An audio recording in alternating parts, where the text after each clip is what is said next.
At the end of the day, the executive and legislature play a complementary role in ensuring effective governance of this country.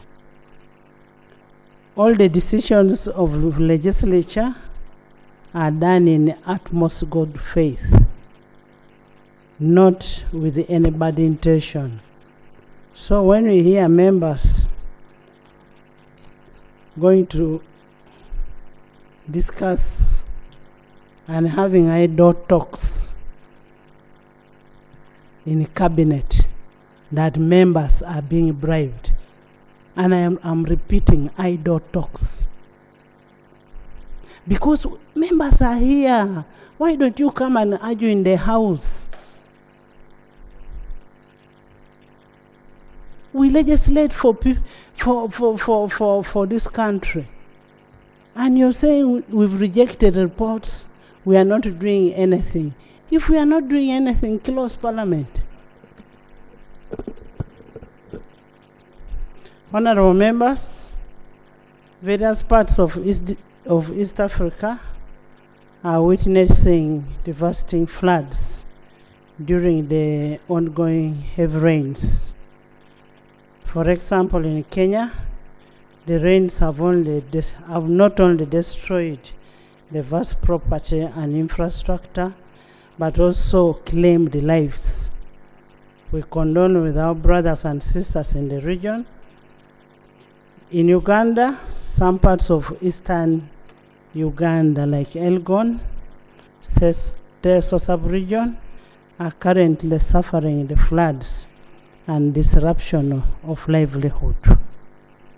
Considering our location in the lake of Lake Victoria, considering our location of Lake Victoria, which receives comparatively higher average of annual rainfall, there is need for us to prepare for any disaster that is forthcoming. We need to get prepared for that disaster and ensure that our people don't suffer the same. And as I wish you a good deliberation this afternoon, I am repeating, why you have issues with the legislature, come and address it in the House. Don't address it from where we are not. And in the issues of RAPEX, we have said do proper analysis.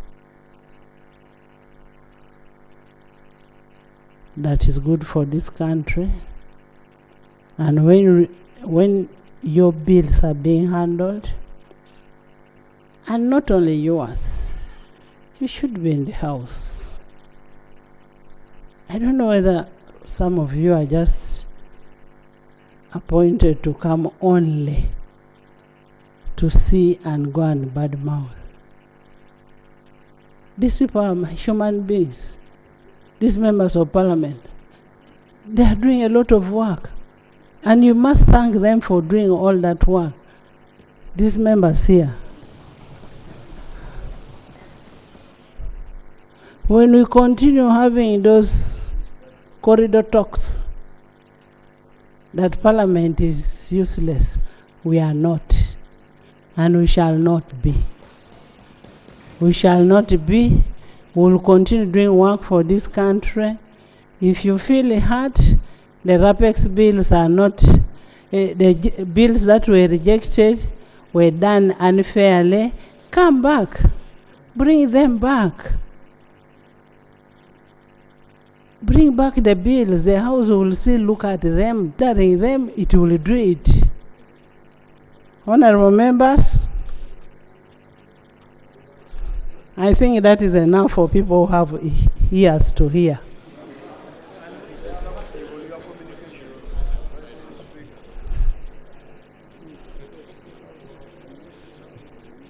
I have said That is enough for people who have ears to hear. Please first sit. First sit. Let it be blamed that the speaker said. I said. On disaster.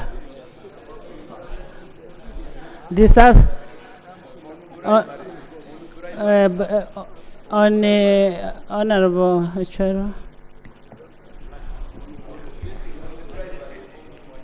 Right Honorable, just first of all, thank you for your communication. And I am not speaking as a Minister for Disaster Management, but I am speaking as a Minister for Roads. I just wanted to share with you and the House the concern that the sector is having, particularly given the dwindling resources that are meant for road maintenance. And it is going to, yes, allow me say this. It is going to rain like it is already doing.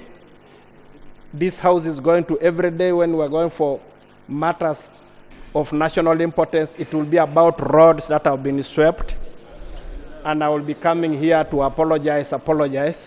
We are doing budgeting. I really want us to insist, we cabinet and you, our colleagues, to make sure that money for road maintenance is there. So, Honorable Minister, so do you now appreciate that we must complement each other? Are we irrelevant in the process? That's why I'm very humble before the House. Honorable members, the man is in your constituencies. Honorable members, next item. Item 3, Bills first reading, the Contract Farming Bill 2023. Procedure, Right Honourable Speaker. Right Honourable Speaker, you had magnanimously ruled that you are allowing time for people to present on floods.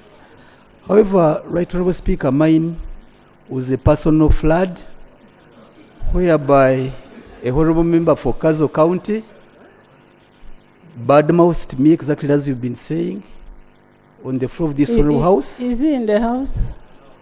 And apparently, Right Honourable Speaker, each time this matter arises, he makes clear he's not in the House. Honourable Bua, can we have the member of of Kazo in the House? Then we'll discuss that issue when the member is here. So the government chief whip will have the member of Kazo. Yes, Love. Before Love, government chief whip. Thank you. Honorable members, can you keep quiet? Thank you, Right Honourable Speaker, for the opportunity. Madam Speaker, I agree with you on the catastrophic disasters of floods that I've witnessed them even when I passed in your constituency of Kedia. I saw the floods have ravaged crops and even entered people's houses. But Madam Speaker, besides that, Bududa, which is synonymous with the other form of disaster landslides, is equally hardest hit. My constituency, for instance, of Manjia, that of my neighbor in Lutseshe, so far we have witnessed 7 in number, 7 landslides. We are lucky that these particular ones have not claimed lives, but they have destroyed crops and livestock. And Madam Speaker, I was listening keenly to the former Minister of Disaster Preparedness and Refugees. You know very well you responded to questions of how disasters claimed lives in the city of Mbale. But now that you are in that docket of works and transport, and you made a pledge which you have not honored, of working on the infrastructural developments, which were the cause of the floods. Up to now, that has not been addressed. And we are afraid anytime if the heavy downpours that are pounding, again these rivers burst their banks, those same culverts will be overwhelmed. And a repeat of what happened may be even worse. So I expected you to say something about it because you made a commitment here that you had made an undertaking to ensure that those culverts and the other technical terms you used, carbions, were going to be widened. Up to now, they have not been deepened and widened. I don't know what you are waiting for, Honorable Minister. Information. No, I've given the lady. Yeah, thank you so much, my brother. Right Honorable Speaker, I think we need to rise to the disasters. The rains are heavily in Kenya, but also very heavy in Uganda now. I would request that we go massive on tree planting. Climate change is real, and it's going from bad to worse. I just want to agree with you. Our homes first, before we look at our neighbors. Because every time you start from home before you move to the next level. We promise to support you in the move against climate change. Thank you. Thank you so much. I'll give you Mama As Mabera. I conclude, Madam Speaker, I will seek your indulgence to even lay on table the reports that have already been compiled by the Chief Administrative Officer of Bududa and Elgon, and that of Bukedea, Madam Speaker. The ones I'm carrying, the ones of Elgon are not yet here, but I know my colleague. You first read that I'm letter. laying this one. You read it. It is a submission of disaster report and a request for relief by the chairperson of the District Disaster Management Committee of Bukedea, who is the Chief Administrative Officer. How many I beg to lay. How many homes are affected? I read verbatim, Madam Speaker. Following the disaster occurrences from the month of February to date, where heavy rains, hailstorms, and wind has affected approximately 1,150 households, destroying most of their houses, food crops, livelihood, and has even cut off some social services. A number of homes are still submerged in the sub-counties of Kamutur, Eminit, Kangole, and some parts of Kolir. Data collection is still ongoing to establish more details. Meanwhile, I write to your office to submit the attached report requesting for any appropriate intervention and relief aid. In fact, the request is similar to the one of Ududa. Thank you. And Elgon, and I beg Honorable to lay. members, you've had a report I beg and to it lay. was written, and up to now, no action has been taken. Where do you expect those people to go and stay? Who is the government?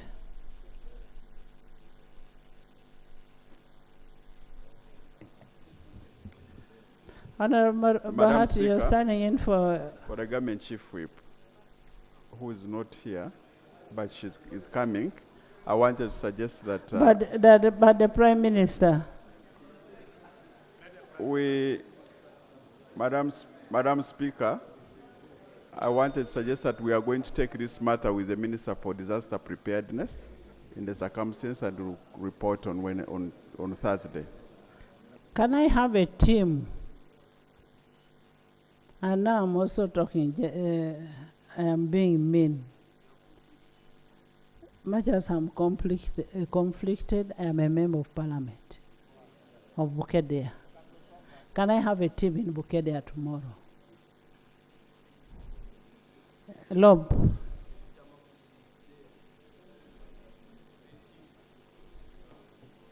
Thank you, Right Honourable Speaker. Right Honourable Speaker, I'm glad that you have guided government that when they have issues with us as the legislature, bring them to the House. The same way when we have issues, we bring them here. with the hope that action gets to be taken, like the matters that are being raised, disaster issues. Hopefully government gets to take action. Right Honourable Speaker, I request that you procedurally guide on a particular issue. On 26th of February, it was a Monday, I went with a team of members of Parliament to the site of Lubowa Specialized Hospital to do our oversight role as members of Parliament to establish what's going on there and give a report to Parliament. I came and gave a report to Parliament to the effect that we were denied access to the precincts of that place. The Minister of State for Finance, the Honorable Henry Musasi, is here. Among the updates he gave to this House was that we have so far injected over $156 million through promissory notes. That's over 600 billion shillings. Right Honourable Speaker, one of the accountability committees we lead, Park Central, has been trying to access these premises to do our work as Parliament, and they have still been denied access. Right Honourable Speaker, I ask that you guide procedurally whether this government is not duty-bound to account to this country, because we cannot inject over 600 billion shillings into a project you don't want us to access as members of Parliament to play our oversight role, and yet you keep coming back to Parliament asking for more money. For what exactly? Why can't you account? Why can't government account over this project? What's so unique about it? We are going to discuss a supplementary schedule where you're asking us for money for different projects. How, as Parliament, are we supposed to give a green light for money to be injected in projects if you cannot account? Right Honourable Speaker, I request that you guide on this matter. Government should be able to account. This is a lot of money that we are talking about. Thank you. Thank you so much. Honourable members, I requested the Deputy Speaker to go to Lubowa. He went. Don't say he didn't go. You are not his bodyguard. He went and he has a report to that effect.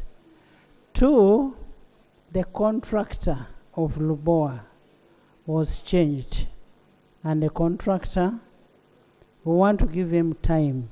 I have been in a discussion with the chairperson of the committee.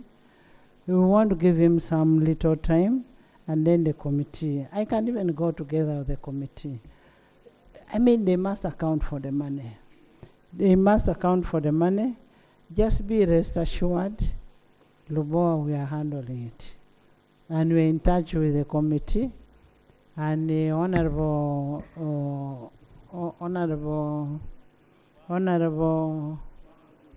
the Right Honourable Deputy Speaker has a report to that effect. The next sitting, which will be the next one, will be sitting, and will give you information to that effect. But also, we can hear from government about Lubowa. Yes. Thank you, Right Honourable Speaker, for that update. Right Honourable Speaker, we would like to defend you as our leader, as the leader of the legislature. Because meanwhile, the other time we were talking about Nambole, there is a testing game tomorrow. Let's go and watch the testing game to see where our money went. They'll give us an update. What I was saying, Right Honourable Speaker, is that as head of this institution, we would like to defend you. We want government to account for this money. They should not let you, the Speaker, carry their burden. Because we give this money to you, government, the Speaker should not be accounting for you as government. Please do account for the 600 billion shillings. Carry your cross. So, honourable members, me and the Right Honourable Deputy Speaker, we are members of Parliament. When we give you the information, then you interrogate them based on the report that we are going to give. I told you we had to go to Nambole. Yes. Madam Speaker, I want to thank you very much.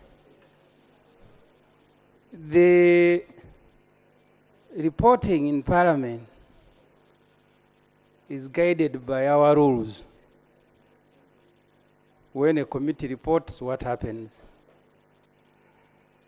We don't have a rule on what happens when it is the presiding officer reporting. I wanted to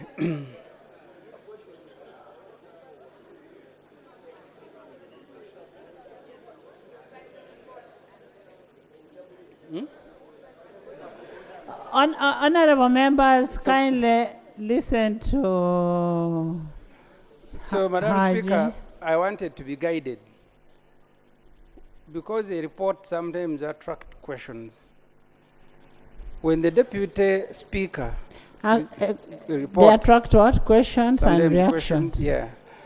So when it is the Deputy Speaker reporting, what do we do with that report? Because first of all, the rules don't allow presiding officers to debate. Honorable members, we asked the Deputy Speaker to go and find out the status, and he will bring it in his communication, and you will react to that effect. And just like you react even when you will say anything, you react to it. But that does not mean that we are going to permanently stop people from going there. We have to go there. We have to go there. And there must be value for money. So what we are saying, let's leave these people who have just taken over the site to settle. Then we have a report to that effect, and all the accountability committees that are responsible should be able to go and see what is happening. Naboth.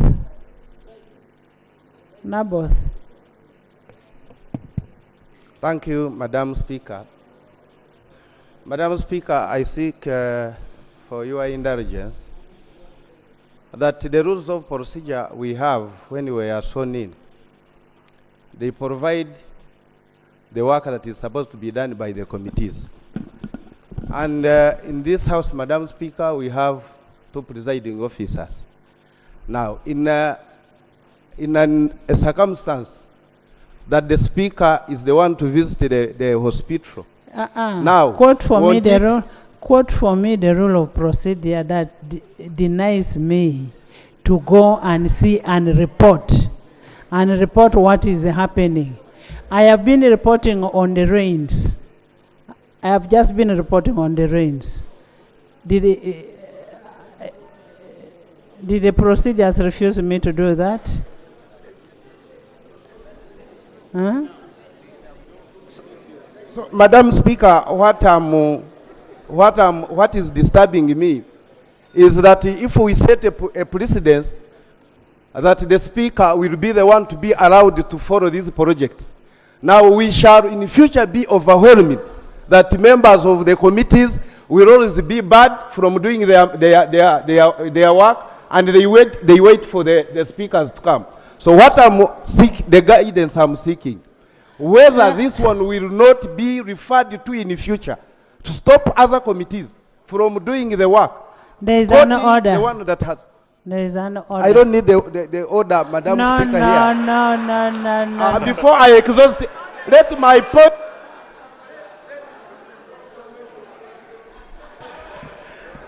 Naboth. Right, Honorable Speaker. Naboth.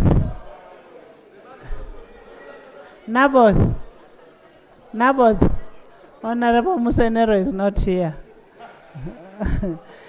Yes, there's an order from council. Right, Honorable Speaker, I want Honorable members, what we were doing was really to help the house. I want the leader of opposition went there and he was denied.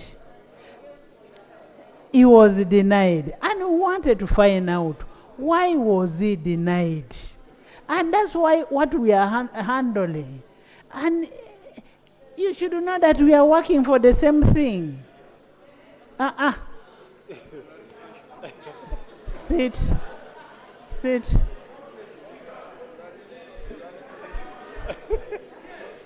Next item.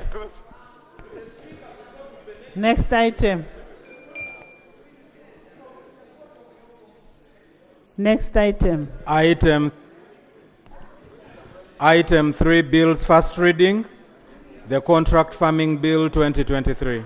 Honorable members, Article 94.4C, of the Constitution grants members a right to move a private member's bill. It is right. It is their right, and nobody would really stop them from doing that. I now therefore ask Honorable Abel Buanika to come and exercise his constitutional obligation.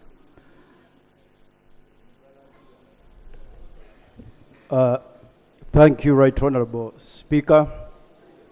Allow me to appreciate you as a presiding officer for allowing me to exercise my right. Sechi. Right Honorable Speaker, also allow me to appreciate our legal department that helped me and to put this bill together, and in particular, Council Tamale and the team. I want to appreciate my seconders that I've worked with, Honorable Stella Isodo and Honorable Pamela Nasio. Please read your bill. Right Honorable Speaker and Honorable Members, in accordance to Rule 128 of the Rules of Procedure of Parliament, I move that the bill entitled the Contract Farming Bill 2023 be read for the first time. Right Honorable Speaker, I beg to lay the bill. The Contract Farming Bill 2023. Thank you.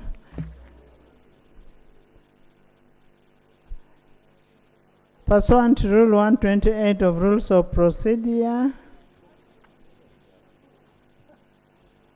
129(1) of Rules of Procedure, the bill refers and sent to Committee of Agriculture, Animal Industry and Fisheries as prescribed by the seconders will speak. It is for the first reading.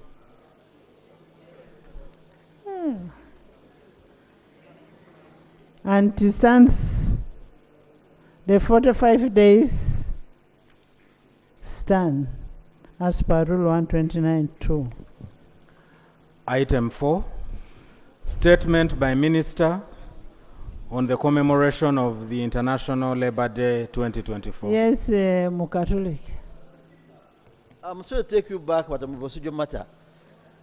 Madam Speaker, you see, this Parliament, most of its business is conducted under the leadership of or leader of government business with the Prime Minister. And the number of issues you have raised rotate around her. The Prime Minister has over 13 ministers in her docket. And I heard recently, Madam Speaker, when there was a reshuffle, many of our ministers were jubilating how they survived, not being returned as ministers. So the procedure matter I'm raising, the time we have been here, members who have been here for some time, when the Prime Minister has not to appear at the beginning of the session, he works with the Speaker so that those strong items are handled at the time he arrives. But here we are with the Prime Minister, whom we debated over to make a Prime Minister. She's very rare in the House. The Vice President, I will not talk about how that one is a known problem. But the procedure matter I would like to raise, Madam Speaker, whether to be to know why the Prime Minister, who is facilitated, who is the leader of government business in Parliament, ends up giving us challenges on our Speaker because of failing to do our work, that we know why she does not enter appearance into this House. This is a very serious matter. The Prime Minister must be here. Today, I was asking one minister on the front row, he said, no, I'm not the Prime Minister. And there's nobody delegated. We used to have General Moses Ali, we know his challenges now. He used to appear here and the Parliament will move. Because when I'm on this side, I want to encounter your side with an informed position from the position of government. But here we are in Parliament, we are raising issues of Ruboa, disaster, the Prime Minister is nowhere to be seen. So, Madam Speaker, wouldn't it be procedure okay that we know what happened to the Prime Minister without the facilitation and her ministry, her office? There are over 13 ministers. Thank you, Madam Speaker. Thank you, Government.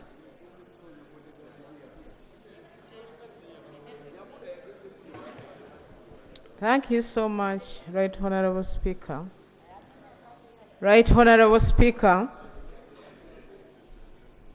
I remember very well the Right Honorable Robina Nabanja Robina, the Prime Minister of the Republic of Uganda and leader of government business in Parliament, wrote to Right Honorable Nakadama Lukia Isanga and copied it to you and the Deputy Speaker, and also copied it to me as the Minister in charge of General Duties Office of the Prime Minister. The message was, in her absence in the House, and in the absence of the Right Honorable Moses Sali, the Deputy Leader of Government Business in Parliament, she would only be represented by Right Honorable Nakadama Lukia Isanga. So as an obedient servant and a senior person, the letter still stands. I've never received a copy if she withdrew it. Right Honorable Prime Minister, I would really request that in case she wrote and have not been able to access that letter, withdrawing that letter, I beg to be guided by you. But in my mind, that letter still stands, and I have to go by that. Thank you.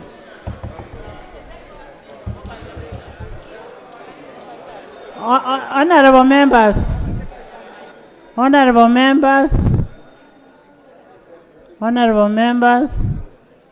as you've heard that the letter was written to Honorable Nakadama and copied it to me, no other letter rescinding that decision has been copied to me again. So in the circumstance, the other letter still stands. Madam Speaker, so who is the leader of government business today? Secondly, where is Honorable Nakadama? But is this letter perennial that will not change? Because we cannot move. Who is responding can we on behalf of government? Can we hear from Honorable Bua, the government chief whip?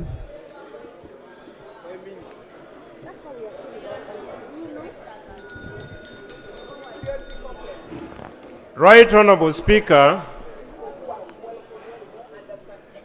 His Excellency the President of the Republic of Uganda, in exercising his mandate under the Constitution of the Republic of Uganda, appointed fellow citizens, the honorable members of this House, and those who are not but qualified to be in this House, to serve in different portfolios. I stand here with the appointment of the government chief whip. So in me, I am 3 in 1. I am government, I am a chief, I am a whip, and that is my title.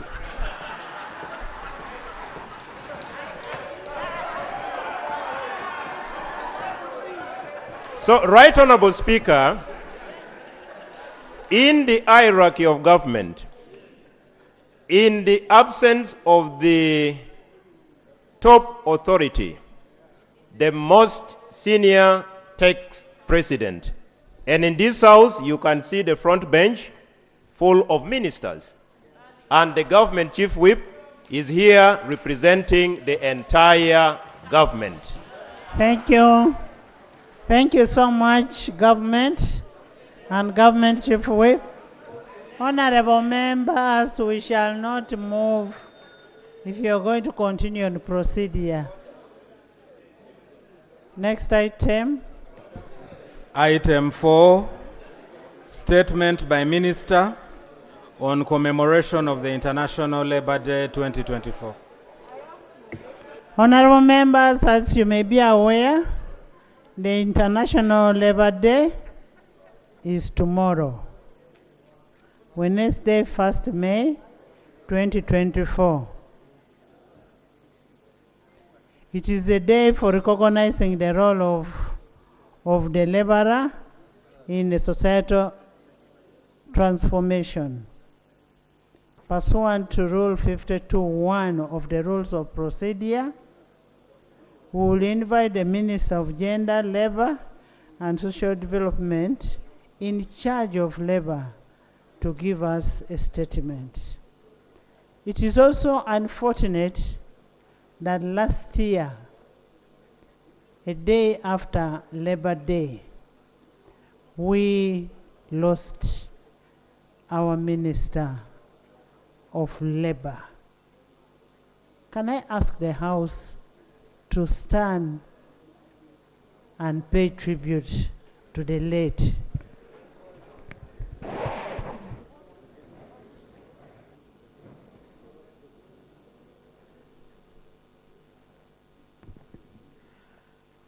May his soul rest in eternal peace. And as we have a new Minister of Gender, Labor and Social Development in charge of labor, it is our prayer and our wish that God protects you and keeps you, because we still need you. Please, Minister. Yes, Mwalimu. Thank you, Madam Speaker. Madam Speaker, I raise on a point of procedure. Last year, Madam Speaker, after the unfortunate incident that took our colleague, the minister for whom this House has just risen to pay tribute to, we are told that a report in relation to the circumstances around his murder would be given to this country, Madam Speaker. Madam Speaker, since then, we have not been availed with that report. Wouldn't it be procedural, okay, Madam Speaker, if government would brief this House about that matter, specifically in relation to the report about the murder of our colleague? Madam Speaker, I beg to request for your guidance as a point of procedure. Thank you. Government Chief Whip.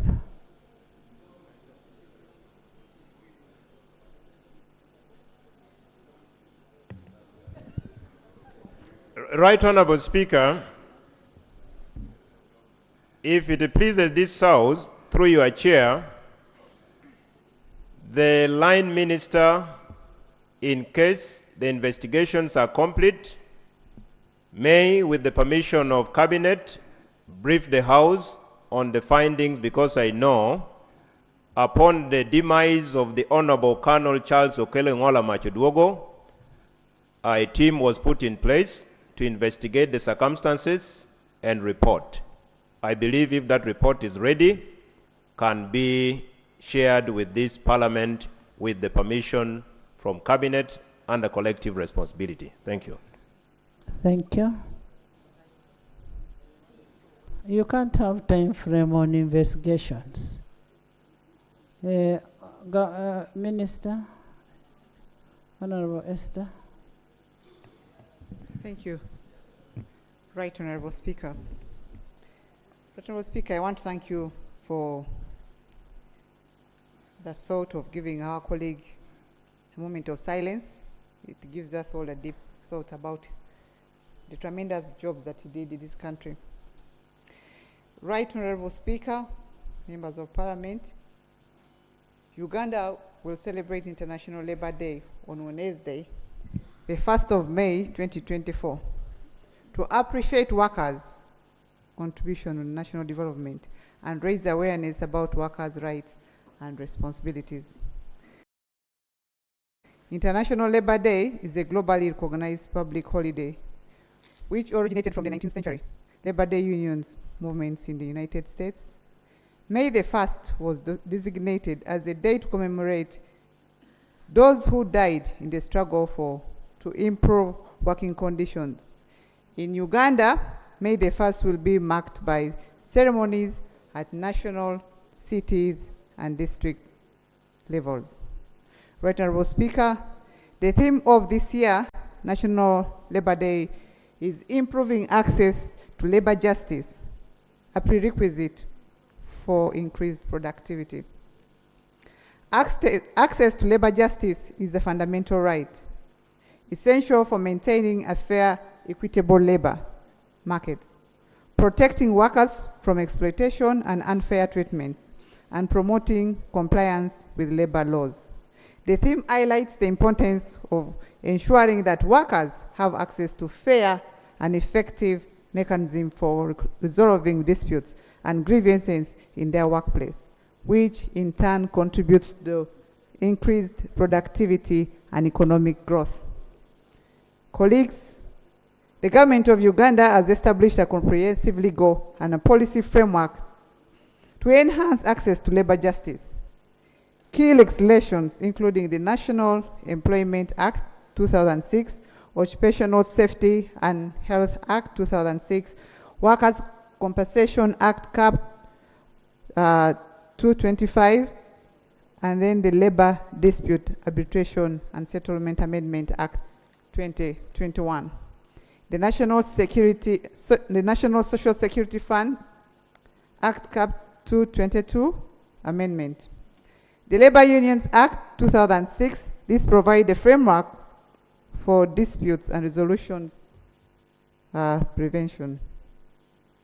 The institutional framework comprised of labor officers spread into all the districts, cities, municipalities, serving quasi courts of first instance of labor markets. In addition, the industrial court is functional as the referral court for labor dispute.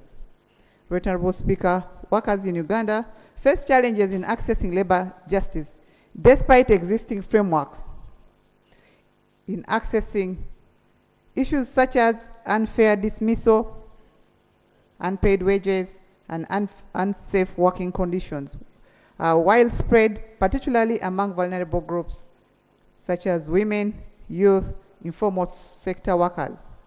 Many employees do not contribute to social protection, leaving workers financially insecure at the old age. The National Labor Survey 2021 indicates that the many workers are exposed to hazardous working conditions, including exposure to dust, fumes, and violence, with many lacking protective gears. While 898,000 workers have suffered incidents, accidents, stroke injuries in the 12 months preceding the survey. Data from the Insurance Regulatory Authority's annual insurance marked that report in 2022 reveals that 30,555 lives were insured under 2,347 workers' compensated policy in 2022.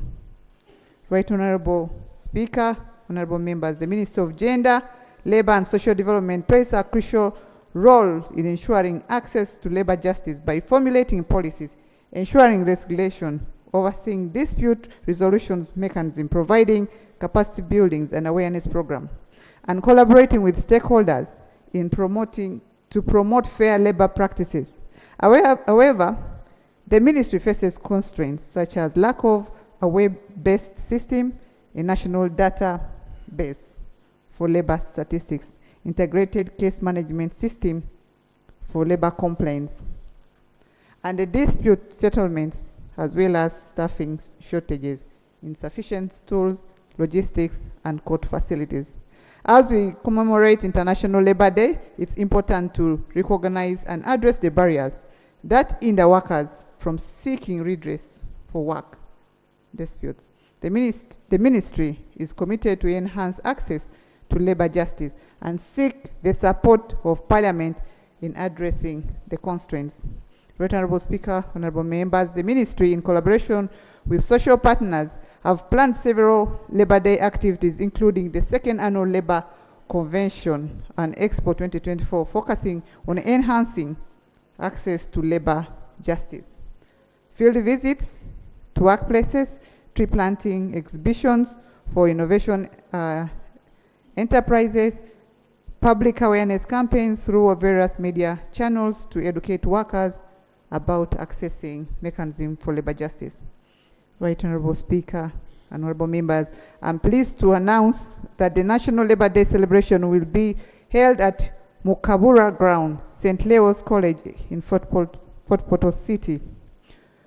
We are honored to have His Excellency, the President of the Republic of Uganda, presided over the function, and we extend our warm invitation to all members of Parliament here today to attend.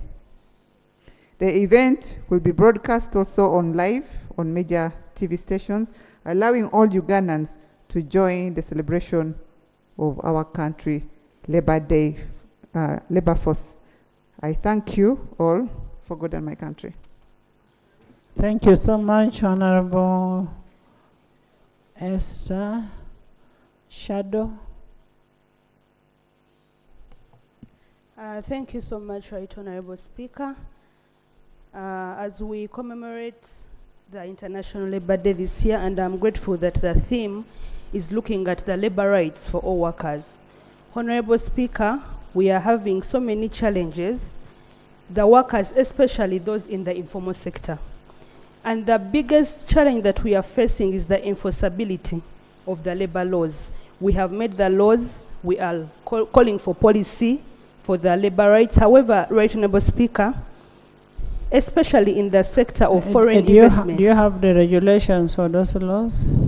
No, we do not. We have the laws. We are looking for a policy and regulations that cover these laws. And this is causing challenges in the enforceability of these laws. The workers in these industries, Right Honorable Speaker, especially the foreign investment industries,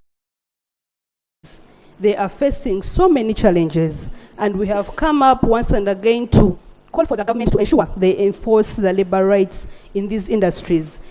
Workers' arms are being cut off, workers are being killed, and there is no response whatsoever.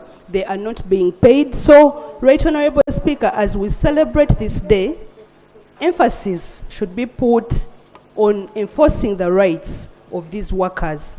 Right Honorable Speaker, we passed the employment bill. The employment bill was returned. However, the Committee on Gender, Labor and Social Development is facing a challenge that we do not have this bill before us. So we cannot go forward on this bill. The OSH bill is still under process, and it's one of the issues that are going to really cater so much for the labor rights that we are celebrating tomorrow. Right, Honorable Speaker, lastly, as we celebrate this day, we should really look so much at the laborers, because the workers are not going to be able to go to the celebration grounds, but they have rights that need to be enforced. They have issues that need to be worked on. And access to labor justice is very crucial, Right Honorable Speaker. We have industrial courts. However, so many of our workers do not know that these industrial courts exist. They do not know that they can run to these courts to access justice when they get issues. Mechanisms of reporting cases. Right Honorable Speaker, I think we need to come up with an online system, because workers cannot keep running to Kampala, running to the courts. But if there is an online system that can ensure that these workers can report their cases, and these cases can be fast-tracked by any person, it will be really good to ensure enforceability of these rights. Information from my fellow minister. Thank you, Right Honorable Speaker. In addition, thank you so much for giving way, Shadow Minister for Labour. In addition to what she has already said, also can this country be updated on the matter of minimum wage? Because we shall not talk about justice when we've not yet at any one time put the minimum wage for all those workers down there who are really suffering and they cannot yield anything out of their sweat. Thank you for giving way. As I conclude, Right Honorable Speaker, and thank you for giving way. As she has mentioned, the most important thing to curb the exploitation of workers, Right Honorable Speaker, we have workers, people who do the same kinds of jobs, but they are receiving meager salaries, and their fellow colleagues are receiving more. We are pushing for the minimum wage bill. It's about time that government ensures that this minimum wage bill is brought on table, we discuss it, and we deal with this issue of inefficiency in wage payment once and for all. Thank you, Right Honorable Speaker. I wish you a blessed Labour Day. Thank you, workers.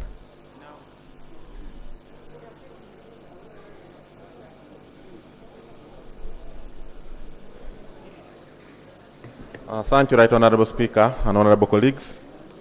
I want to thank the Minister for coming up with a statement and indeed the theme of this International Labour Day. Right Honorable Speaker, workers are very critical in the development of any economy.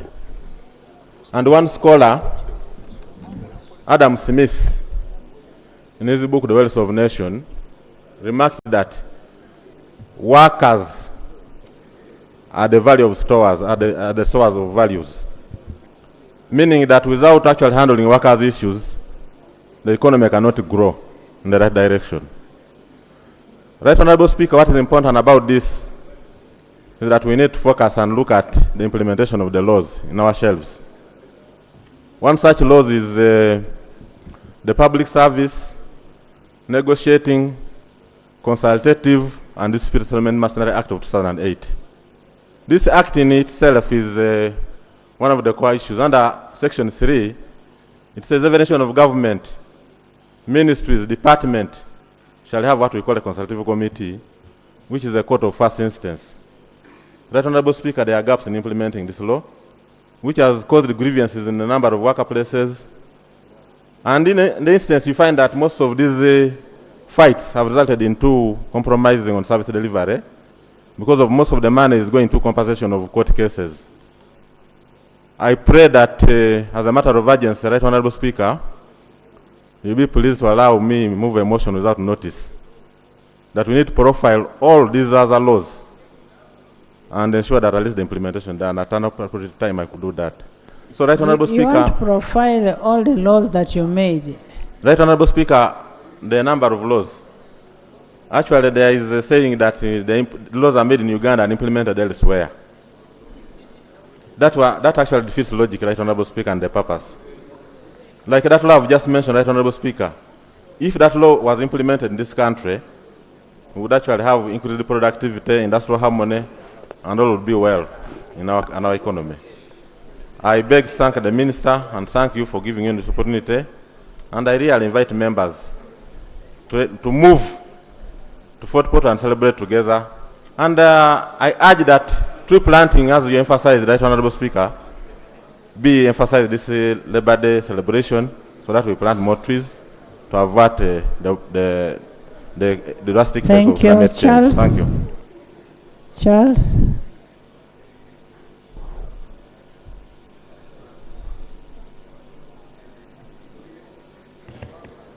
Thanks very much, Right Honorable Speaker. And I want equal to if you don't allow these workers to speak, for that information they may not be voted in she has again. just given. Right Honorable Speaker, let me start by collecting this. We normally say celebrations of the Labour Day. In the real sense, they are not celebration. We commemorate the death of those who struggled for the workers. Otherwise, if we are to celebrate, we have to put a list of achievements of what we have achieved. But nevertheless, we do both at the same time. Right Honorable Speaker, it's good that you have just talked about Ruboa. I'm not bringing the Ruboa case here now, but I want to use it as an example. And the theme is access to labor justice. If the world leaders, leader of opposition, members of parliament could be denied to enter, how do you expect the workers' leaders to enter industries? And I think this is why we need to concentrate. So when we are there, we shouldn't simply speak, but we should put action in what we want to implement. Right Honorable Speaker, you heard about the Shadow Minister talking about the industrial code. Of recent, we had a workshop. We are complaining that we should, say time we come with the industrial court of appeal. Because all cases in the industrial court, 3/4 are won by the workers. But after that, they appeal to other colonial courts. And there the workers will never achieve anything. I think if we are to save the workers of this country, we need another mechanism in order to achieve that. My colleagues talked about the minimum wage. But I think this side is about protection of the investors, not the workers. Because minimum wage, wherever we have gone, it's a requirement. It has nothing to do in deterring the investors from coming. It's just a benchmark, a lowest point that don't exploit where you have gone. That's what the meaning of the minimum wage. But it's now history, we have repeated that. Some of us, we are no longer singing it because it seems it's impossible to implement. And my prayer, my colleagues now, that you are being invited to come on this Labor Day, wherever you'll be, either in Fort Portal or in your districts, let us all come and work together and protect the laborers of this country. Thank you very much. Thank you, Right Honorable Speaker. I want to thank the Minister and the Shadow Minister for the two statements they have made. However, we have a number of regulations already made under the labor laws. Not all labor laws have the regulations, but a number of them have. Right Honorable Speaker, even last week you talked about the issue of regulations. We have already made a precedent in this House. When we were passing the NSSF amendment bill, we asked the government that they should come up with regulations within 60 days. They came up with regulations. But one of the regulations was not as was recorded before Parliament. And that particular item has not yet come back. I'm just trying to wonder whether we can use this precedent that whatever law we pass here, we give a time limit as to when government shall come up with the regulations. Because the issue of leaving a leeway to government to come up with regulations, that's why some laws have no regulations for 20 years. I suppose that we should either give 90 days for every law to come up with regulations. You can imagine now that we have gone through this RAPEX, very many laws have been amended, but we have left a leeway. If we don't give it a blanket that within 90 days regulations shall come, even these RAPEX laws we have passed are going to have problems. Thank you. Mine was general, and thank you, Right Honorable Speaker. Is Eji here? Attorney General? What we need, government, we need regulations to all the laws that we are passing.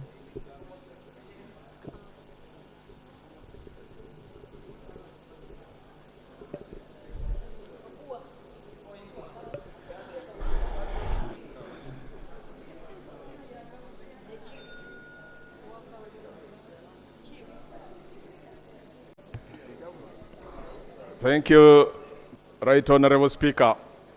I want to thank the Honorable Minister for the statement, but seek her clarification, especially when she gives a theme like this one on increasing access to labor justice. The fundamental question would be, is the government preaching what about drinking wine? Especially if you were to prosecute the recent selective salary enhancement of teachers. Wouldn't you see the injustice that has been occasioned on teachers of art subjects after directives were lopsided to increase discriminatively salaries for science teachers? And this, Madam Speaker, has had a very disastrous impact on education. Quality education is no longer being dispensed to our children because it is a demotivator on this part of the labor force, the arts teachers. So for one, to claim that there is an increasing access to labor justice when there is discrimination on part of a section of some of the laborers would be a vice. That has been information I'll give you that I've had in this century. Madam Speaker, the minimum living wage is a serious issue. I know the President declined to assent to it in the 10th Parliament, But this parliament has powers that are enshrined in the Constitution. I'm of the considered view, Madam Speaker, that we would revive this law and have it passed, because almost in East Africa or Africa, a country that has the cheapest labor that is exploited is Uganda, Madam Speaker. And that's why you see these investors that are in Uganda, whatever the case. Information. Attorney General. Thank you. Attorney General. Thank you, Right Honourable Speaker. An issue arose as to whether we have regulations. They are sending me an index. I will present it here. Okay. Just in a few minutes. Okay. We need regulations for all the laws that are passed in this House, and the sectoral committees must also make scrutiny of all the regulations that are made, whether they're in accordance with the bills that have been passed in this House. We need that. Next. Item 5, presentation of petitions. 5.1, petition on concerns of project affected persons of the East African crude oil pipeline in Chotera district. Honorable members, petitions are a vital avenue for citizens to engage with the legislature and to enable citizens to seek for specific remedies from Parliament on a wide range of issues as stipulated under Rule 30 of the Rules of Procedure. I will require the member to present the petition and go straight to the prayers contained in the petition. Thank you, Right Honourable Speaker. I beg to move under Rule 30 of the Rules of Procedure of Parliament and present the humble petition of the East African crude oil pipeline eco project affected persons in Chotera district. As guided, Right Honourable Speaker, I beg to go straight to the prayers in the petition, where the humble petitioners pray that the Parliament, through the Committee on Environment and Natural Resources, conducts an inquiry into the allegations raised by the petitioners of unfair, to ensure the protection, fair and timely compensation for the project affected persons, which occurred during the process of compensation, and this was contrary to Article 26 of the Constitution that calls for adequate and prior compensation. Here too, your humble petitioners have appended their signatures. I beg to submit, Right Honourable Speaker. Thank you so much, Honourable Member. Pursuant to Rule 36 of the Rules of Procedure, and considering the urgency of the matter, the petition is duly referred to the Committee of Natural Resources and equally to the Minister of Energy and Mineral Development for expeditious consideration and report back to the House and report back to the petitioner. So we are going to handle it two-way. Of the Rules of Procedure of Parliament, I present a petition from the residents of Kolobuwanyi Village in Antabulirwa Parish, Goma Division, Mukono Municipality in Mukono District.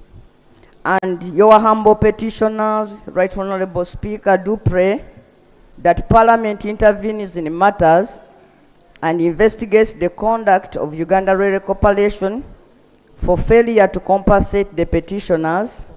That too, Parliament urges government to pay compensation to the residents affected by the refurbishment of the old meter gauge railway line between Kampala and Nammanve as promised by Uganda Railway Corporation.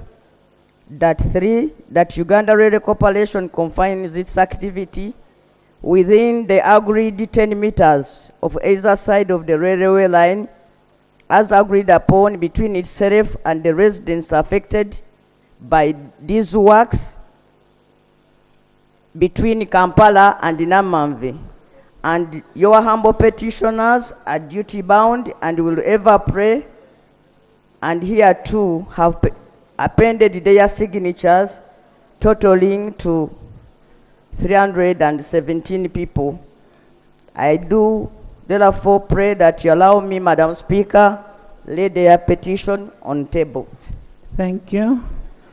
Pursuant to Rule 36 of Rules of Procedure and considering still the urgency of the matter, the petition is duly referred to the Minister of Works and Transport for expeditious consideration and report back in 2 weeks, and also referred to the Committee of Infrastructure and report back in 45 days. But what they are raising is something very urgent and it must be handled. So you need to visit the locus for you to appreciate what is happening. Item 5. Right, Honorable, I thank my colleague.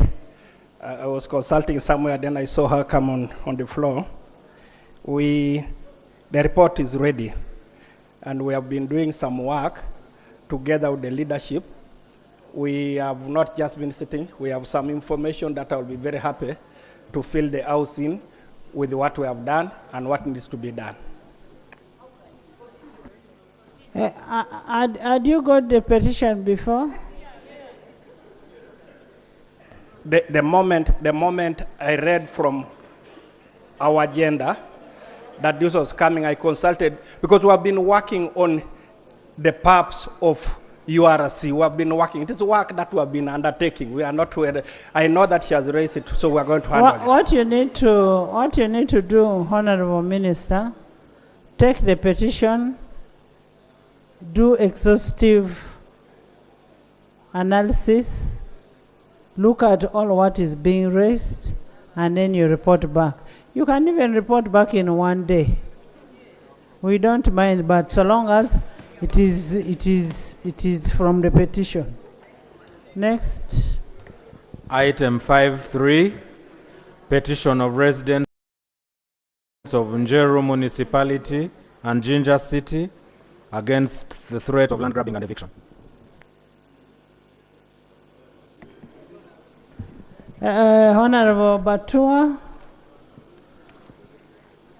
Item 6, motion for a resolution of Parliament to authorize government to borrow up to euros 110,543,947.52 from Standard Chartered Bank to finance the Kitgum-Kidepo Road upgrading project. Honorable members, as you may recall, on the 18th April 2024, the Minister of Finance, Planning and Economic Development tabled a proposal for borrowing to finance the upgrade of Kitgum-Kidepo Road, that is 115.8 kilometers road, which is a very valid connectivity between Acholi and Karamoja sub-region. And after that connectivity, you'll find Honorable Felix Okot will say there is equity. And it also connects to South Sudan. The same road connects to South Sudan. In addition, it's a vital catalyst for realization of a huge tourism potential, that is Makshan Falls and Kidepo Tourism Sanctuary. That is that road. As a requirement of Article 1592 of the Constitution of the Republic of Uganda, 1995, and Rule 155 of Rules of Procedure, I now invite the Minister of Planning and Economic Development to move a motion to which we will receive a report, and if the report is not ready, we'll have a report of we'll debate on the report of the whole House. Honorable Minister.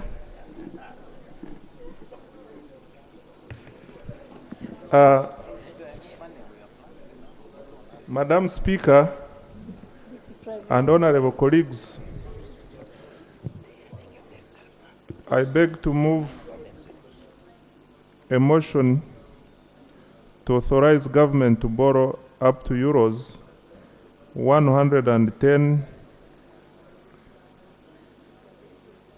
billion 543 million 947.25 approximately United States dollars 117.26 million from the Standard Chartered Bank to finance the Kitugum Kidepo Road upgrade project.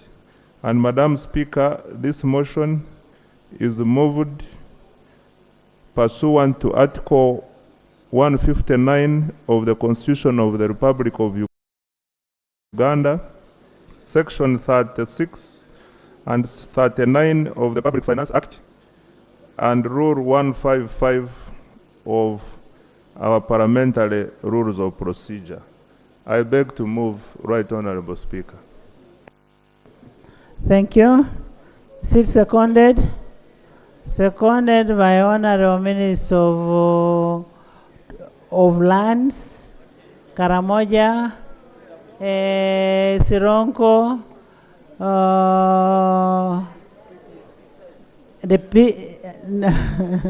Honorable Bua PPS and Honorable Honorable Mona,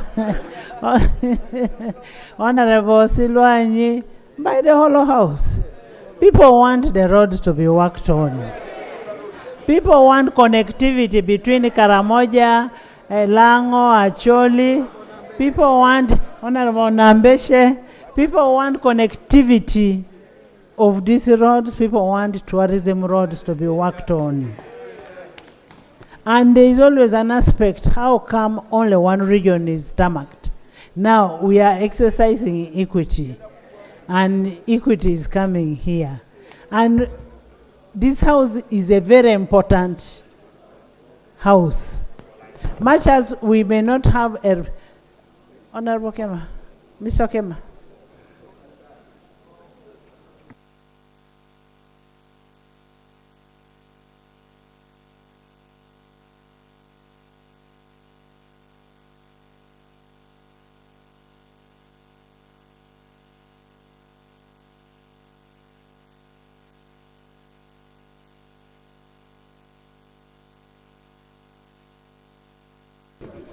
Honorable Minister, Government Chief Whip,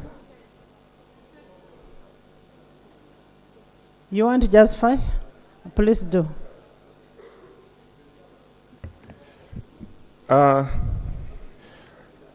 Madam Speaker, the project has the following benefits.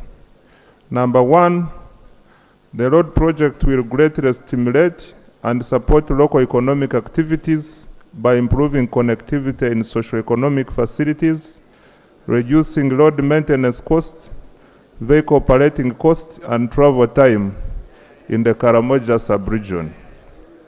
Number two, the road will provide a reliable connection to Kidepo Valley National Park, Uganda's third best tourism destination, and promote regional development in the Karamoja sub-region.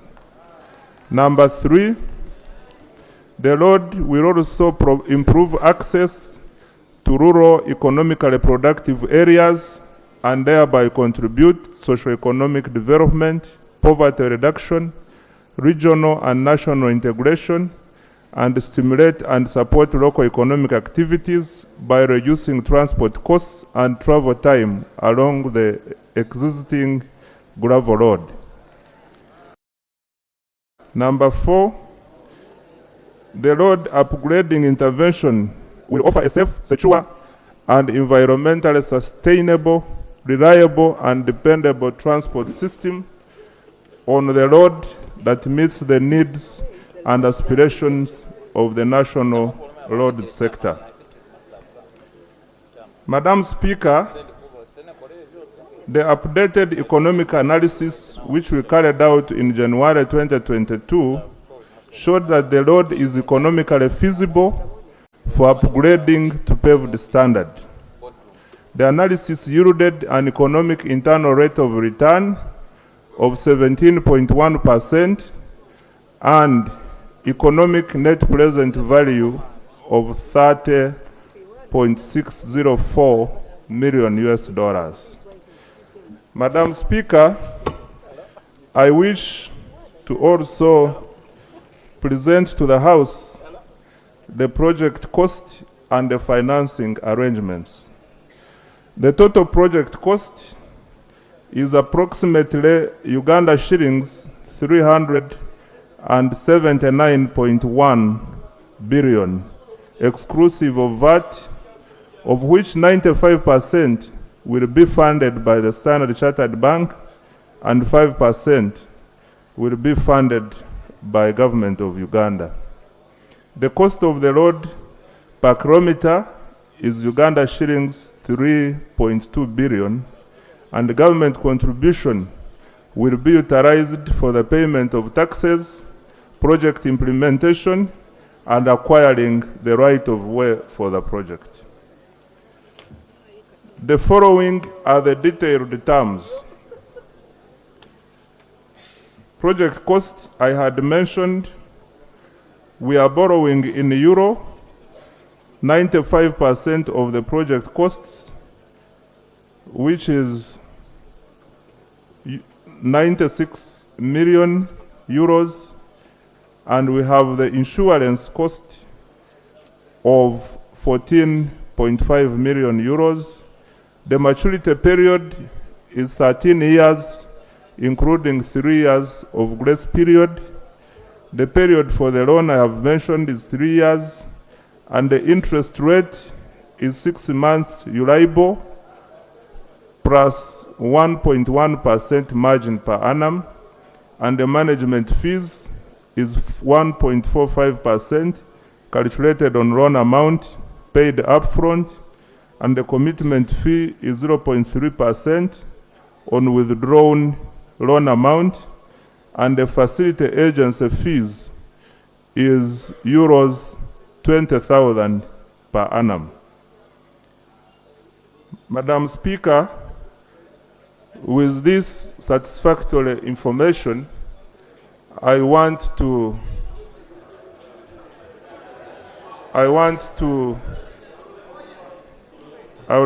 to appeal. Can you people wait and the minister finishes? Madam Speaker, I have provided sufficient and necessary information Honorable that Nathan, we today you are require very smart to in pass suit. this loan, and I would like to invite colleagues to debate with the view of supporting my position that this loan be considered by Parliament. Thank you, thank you.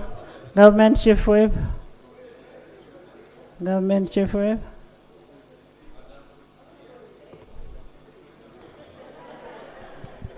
Honourable Speaker, I have something to raise quickly. This matter was referred to a committee by yourself to interrogate. You see, we want roads to be fixed, we want service delivery to happen in various ways. We must be able to interrogate the question of borrowing. Our debt burden is about 100 trillion shillings and continues to grow. The reason these matters are sent to committees is for the committee to interrogate a couple of things. The agreement, because many times people in government enter into problematic agreements. We've seen that in committees. That's the place of the committee to interrogate and then advise this House. Is this the best option to take? Is this the best place to borrow this money from? Or whatever the case might be. But we are learning the committee did not be able to do this work. Maybe through you, Right Honourable Speaker, the committee needs to help us understand what happened. Because you referred this matter to the committee, I have interacted with some members of the committee who say they have been waiting for the chairperson to invite them for a committee meeting, and that has not happened. So we don't know if the committee leadership has abdicated its responsibility on this matter, Right Honourable. Honourable Love, me and you, we are the leaders of these committees plus government chief whip, and this house will not be delayed from working because we don't have very active committee members like Nathan. We don't have those whatever, but let Honorable Bua come up. Just a minute. Madam Speaker, I want procedure. Madam Speaker, I want you to go for training school. Relax. Procedure is... Thank you, Right Honourable Speaker. Right Honourable Speaker, Honourable Nandala Mafabi is one of the senior legislators in this country.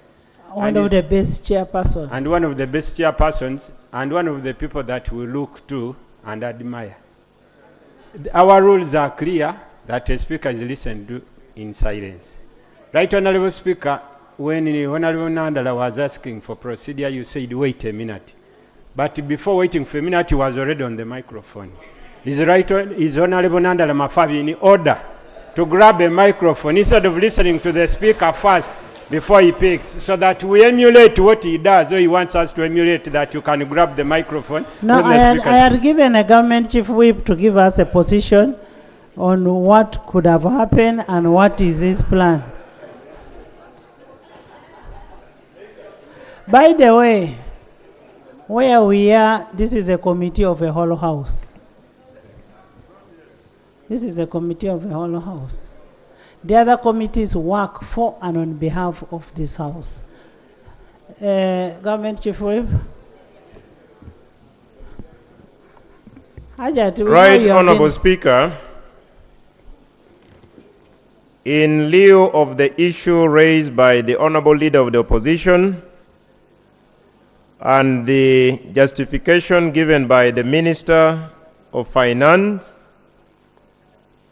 I rise under Rule 16 of the Rules of Procedure of this House to move that Rule 155, Sub-Rule 3 and Sub-Rule 4 be suspended for consideration of Item 6 on the order paper for today. Is it seconded? Seconded by Okwiri, by Okwalinga, by all the ministers, by Honorable Elwelu, by Honorable Alanyo. Yes? Would you speak to your suspension?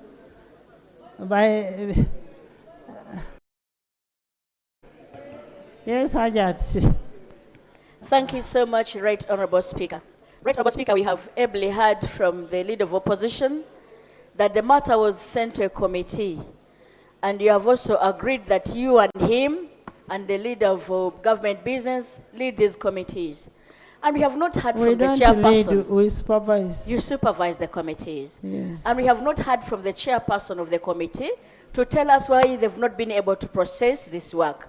Isn't it procedure right, or Right Honourable Speaker, that we hear from the chair of the committee or the deputy chair or a member of the committee to explain to us why they've not been able to process that the work that was sent to their committee and give us a report in time? I beg your guidance. Honourable, in the absence of the report, that's why you find that the person responsible, the people responsible, the chair and vice chair, you're just like me, chair and vice chair. Right, Honourable Speaker. Let's hear from Government Chief Whip. Those are his chairs. But he's not a member of the committee. Those are his chairs. Let him finish justifying why he's suspending the rule.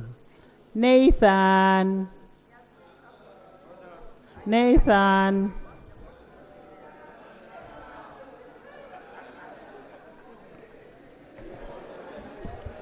Right Honourable Speaker,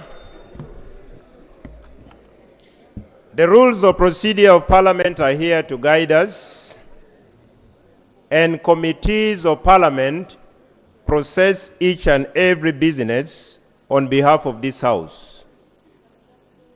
Where the committee, through the leadership, is unable, like I received information that both the chair and the vice chair of this committee are not available, and they have not delegated any member of the committee as required under the rules of procedure. I felt it befitting that since committees of parliament play delegated roles on behalf of this house, I felt it befitting that we move under Rule 16 to suspend the rule that requires committees to report, such that the House can consider this matter owing to the fact that this is a non-road, it is a tourism road, and we are going to prioritize the roads, starting with tourism roads. And this is a multi-year project where Parliament will still have the oversight role to go and see, to go and monitor, to go and evaluate the progress made. Right Honorable Speaker, I beg to move that this House considers my proposal to have the said rule suspended such that the House can take a decision on behalf of the committee that plays a delegated role. I beg to move. Honorable members, I want you to listen. This road has been in the process for over 2 years. Over 2 years. Honorable Echeru has been responding on this road. 6 years. Honorable Echeru, no, let's get information. Right, Honorable. I came to the ministry 3 years ago and found the question of Kitgum Karenga Road had been persistent, and this House decided to put it in the tourism roads, and we are processing this as one of the tourism roads. I want to tell this House that we are coming back for more tourism roads, but this is just the beginning. Honorable members, just a minute. Honorable members.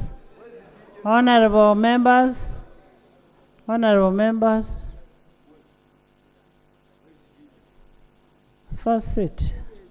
Ginger Express. Honorable Echweru, if you are not going to bring Ginger Express Highway, we will do what you want us to do, like this. Honorable members, I have said this is not something that is crucial. Honorable members, enough is enough. Now when you continue talking, we shall first keep quiet and do the listening.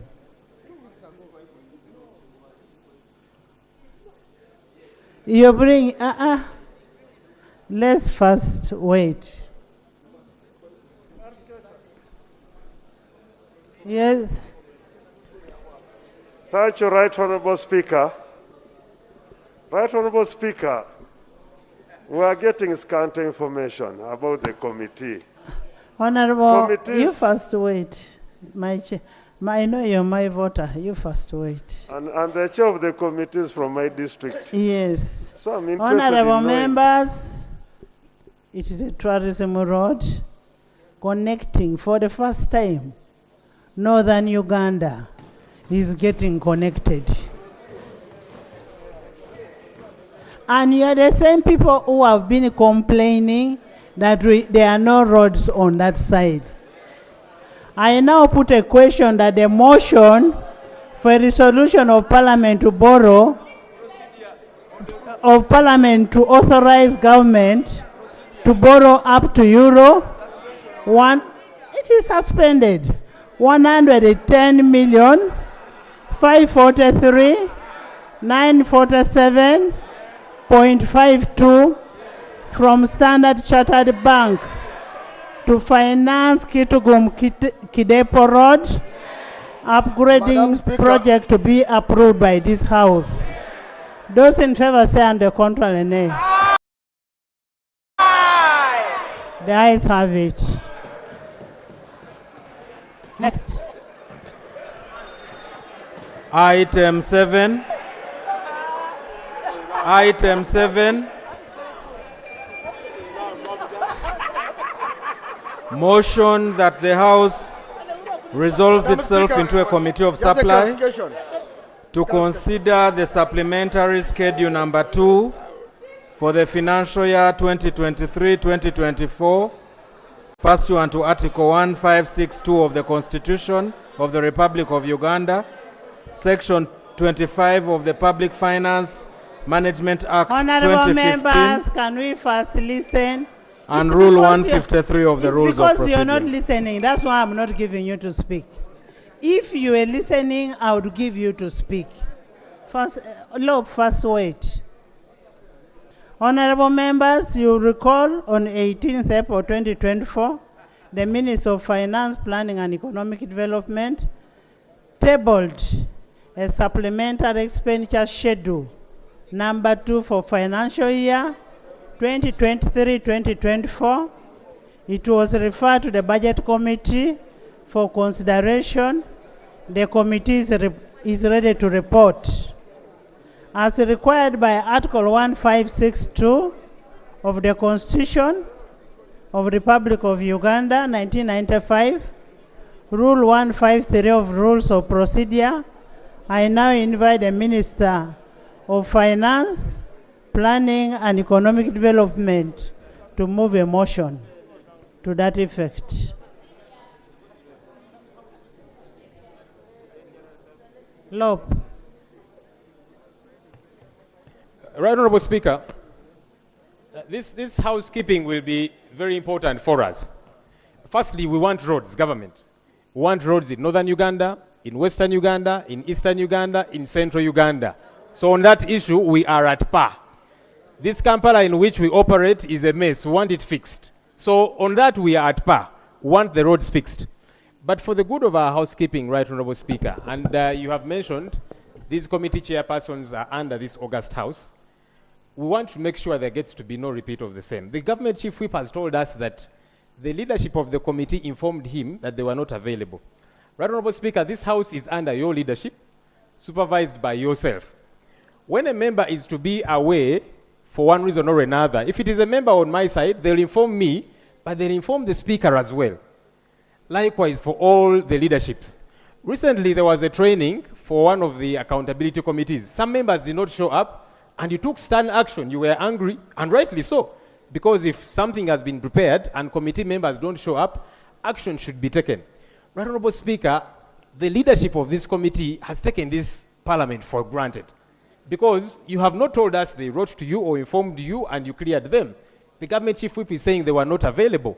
What does it mean they were not available? Thank you. How do we take action? I think we must take action, Right Honorable Speaker. Thank you. So that we don't keep being taken for granted. The rules, yes, can be suspended. There's a place for that.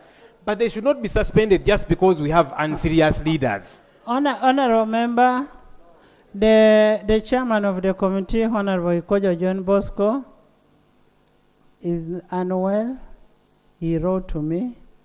But then, where are the others? That's number one. Number two, we are crossing over to the next financial year. This is our last sitting today. Today is our last sitting. We will come back for appropriation on 14th. And we'll... Right Honorable Speaker, I'm raising this procedural matter. We will take an action. That one I can assure you. We will take an action. Right Honorable We will Speaker. take an action. No, I'm still on Lob. I'm still on Lob. We'll take an action to that effect. And I will copy you in.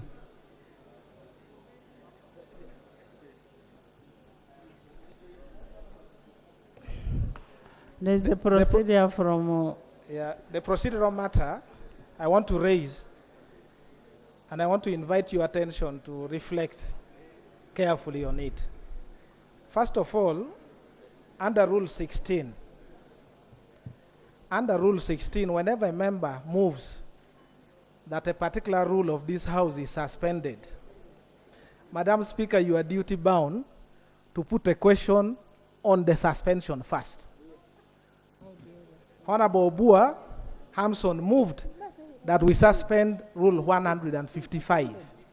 Madam Speaker, you did not put a question to suspend that rule, and it was not carried in this House. Secondly, Madam Speaker, No, interrupt him.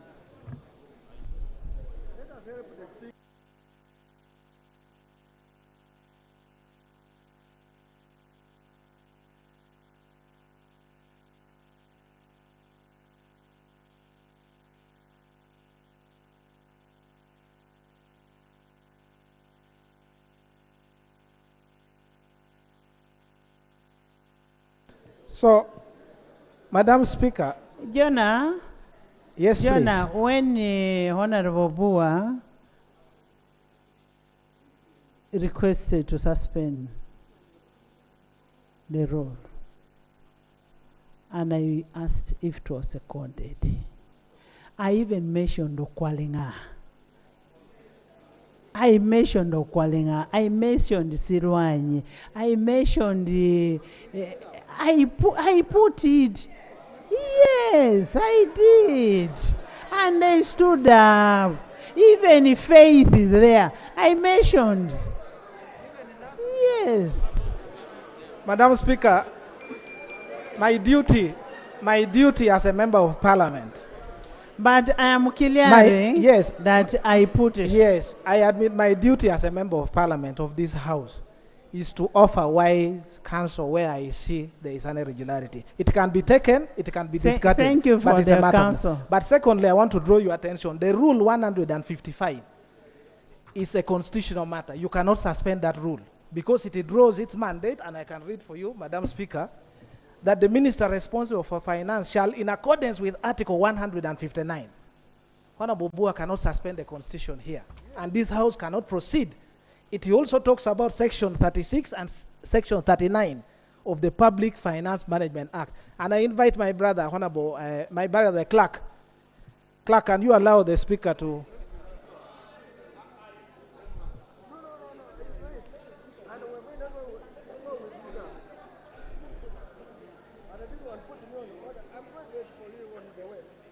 You continue. Yes. So, Speaker, I'm drawing your attention that that Rule 155, which Honorable Bua sought to suspend, touches on the Constitution, Article 159, touches on Section 36 and 39 of the Public Finance Management Act. And if you read Let's go slowly. if you read in detail, Let's go slowly. On the article on the Constitution, it says government shall not borrow, guarantee, or raise a loan on behalf of itself or any public institution, authority, or a person, except authorized under the Act of Parliament. Parliament is authorizing. Are you not Parliament? Right, Honorable Speaker, now that we are going that way, you read subsection 3, an act of Parliament made under clause 2 of the article shall provide for the following. Now let any member of Parliament John, I want to refer you to Rule 16 again. The rule cannot overthrow the Just a Constitution. minute. Madam Just a Speaker, minute. the Just rule a cannot. minute. Just The a rule minute. cannot overthrow the Constitution. A minute. I want to refer you still to Rule 16. Under Rule 16(2), this rule shall not apply in respect to Rule 5, 6, 11, 12, 13, 1, 16, and 98. The others are not entrenched. Those are the only entrenched rules. The Attorney General wants to advise. I'm actually happy he's here, and I will be happy to debate with you now.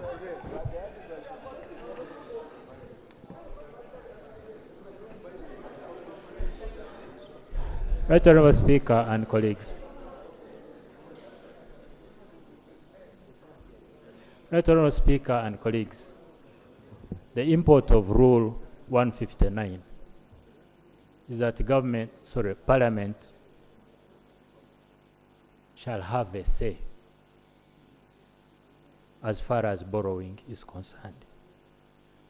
The import is that the executive must follow, I'm looking at Rule 155. It is actually saying government cannot borrow without approval of Parliament. Okay? I do not need to read the rule verbatim. It is simply saying if government must borrow under Article 159 of the Constitution, okay, it must seek approval of Parliament. It is not cast in stone. So we are here as a Parliament. Oh, okay, clarification. Thank you. Learned Attorney General, the issue at hand is very simple. Can Parliament proceed to suspend a rule outside these ones enumerated under Rule 16? It's really as simple as that, and that's the gist of Honorable Oduru's issue. And we must be very clear on that. Can we really suspend? Because you see, there are entrenched rules and non-entrenched. Now, if a rule derives its legitimacy from the Constitution or an act, can it be suspended?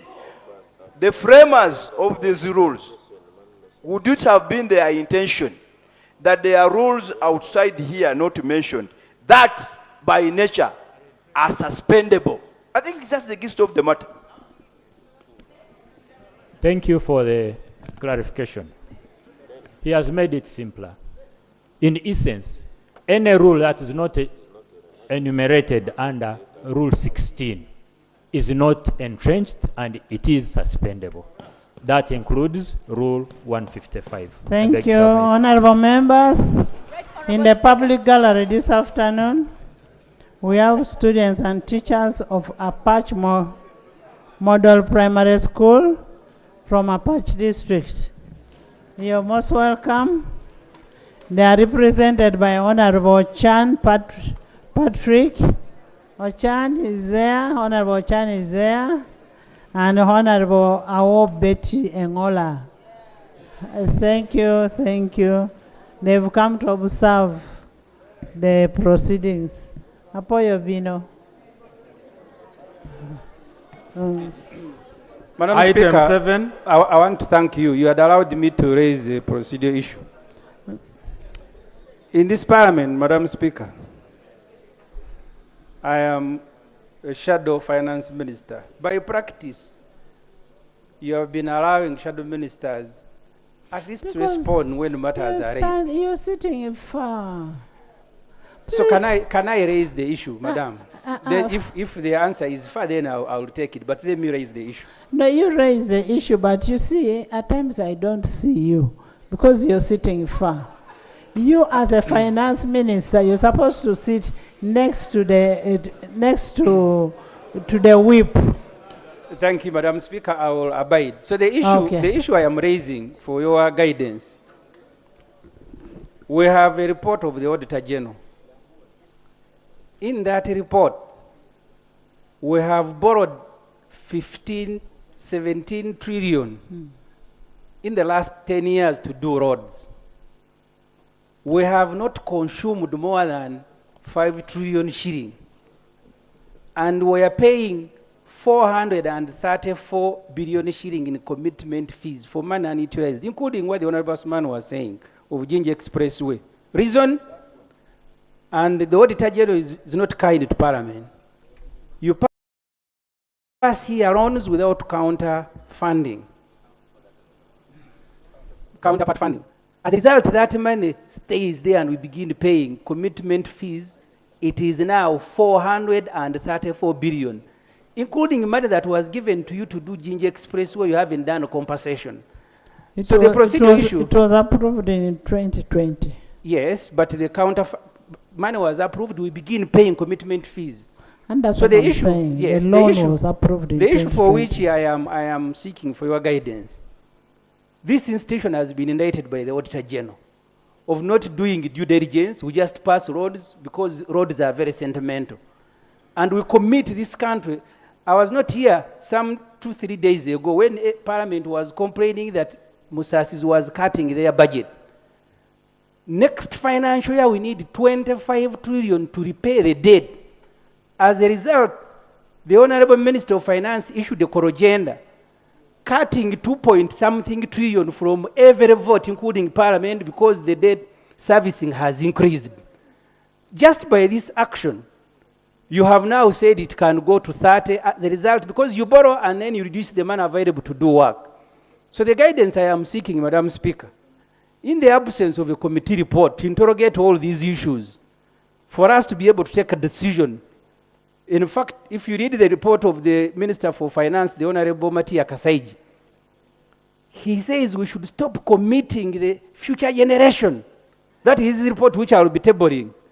So my procedure issue, because I should have made this as a comment as a shadow minister, Madam Speaker, is whether we are not scoring in our own net to continue causing a problem every financial year and allowing this shabby government that brings here things at a terrible speed and then blackmail everybody that this one is time bad. That's the procedure issue I want you, Madam Speaker, to guide me on.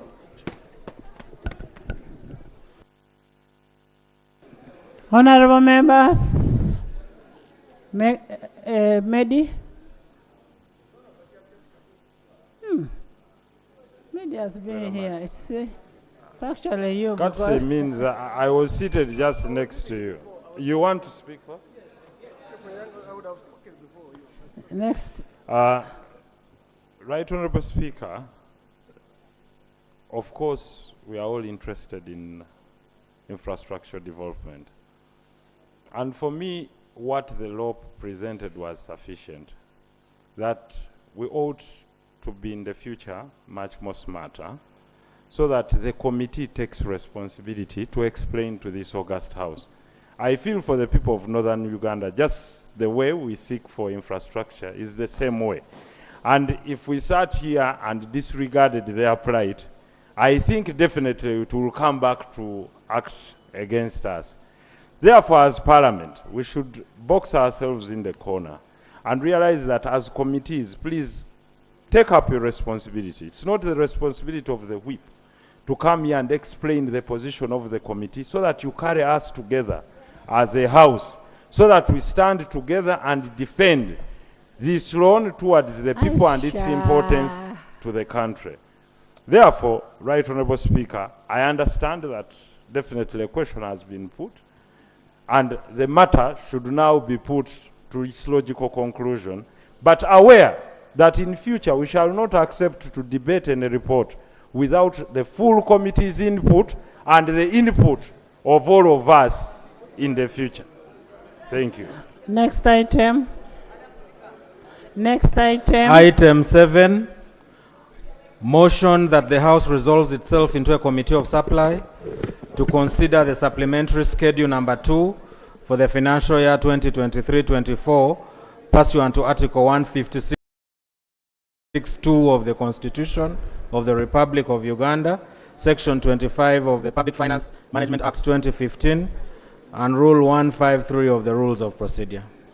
Minister, can you move a motion? Aisha, you will bring the procedure, please.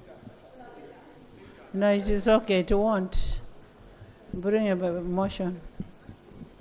Right Honourable Speaker and honourable colleagues, I beg to move a motion that this House resolves itself into a committee of supply to consider and approve the supplementary expenditure schedule number 2 for financial year 2023-24 in accordance with Article 156 of the Constitution of the Republic of Uganda, Section 25 of the Public Finance Management Act 2015 as amended, and Rule 153 of our Rules of Procedure. I beg to move, Right Honorable Speaker. Thank you. Seconded.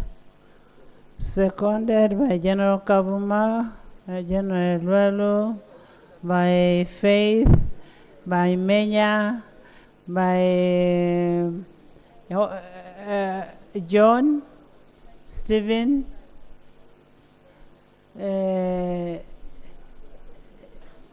Dr. Noah, Gerald. That's why I've not said Dr. Mona. No, Dr. Mona doesn't vote. By Government Chief Whip, by Solomon, by Okwalinga, by Elders, by Edie, by Wanda, by Awasi, by Bama Busia, by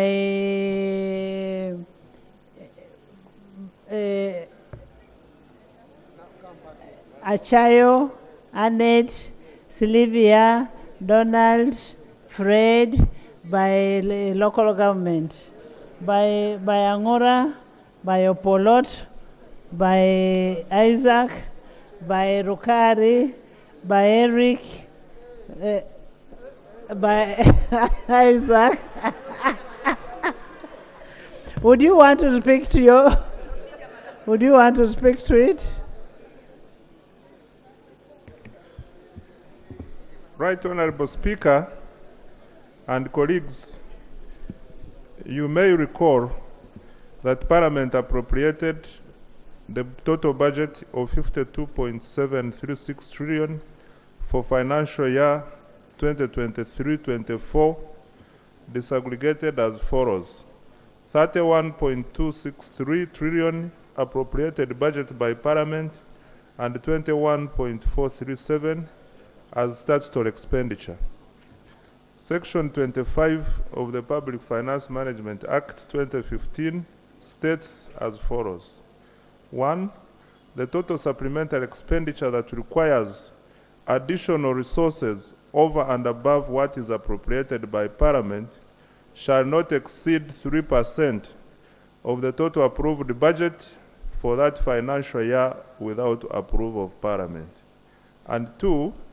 Where funds are expended under subsection 1, supplementary estimates showing the sum spent shall be laid before Parliament within 4 months after the money has been spent.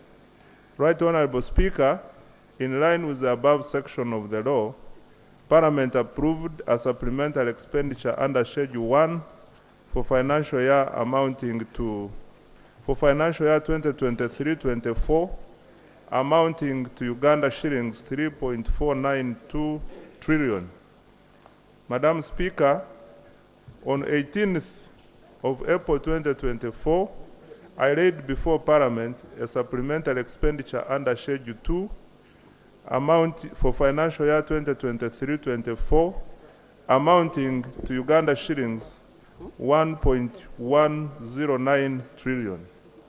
Madam Speaker, the drivers of this supplementary are the following. Number 1, local revenue, additional local revenue. 2, unspent balances for financial year 2023-24. 3, additional external financing. Number 4, wage, pension, and gratuity shortfalls. And number 5, critical government policy commitments. Madam Speaker, I wish to inform the House that this supplementary schedule number 2 is self-funded. In other words, it is going to be funded from additional non-tax revenue, as well as already committed external financing and reallocations within the already existing resources as follows.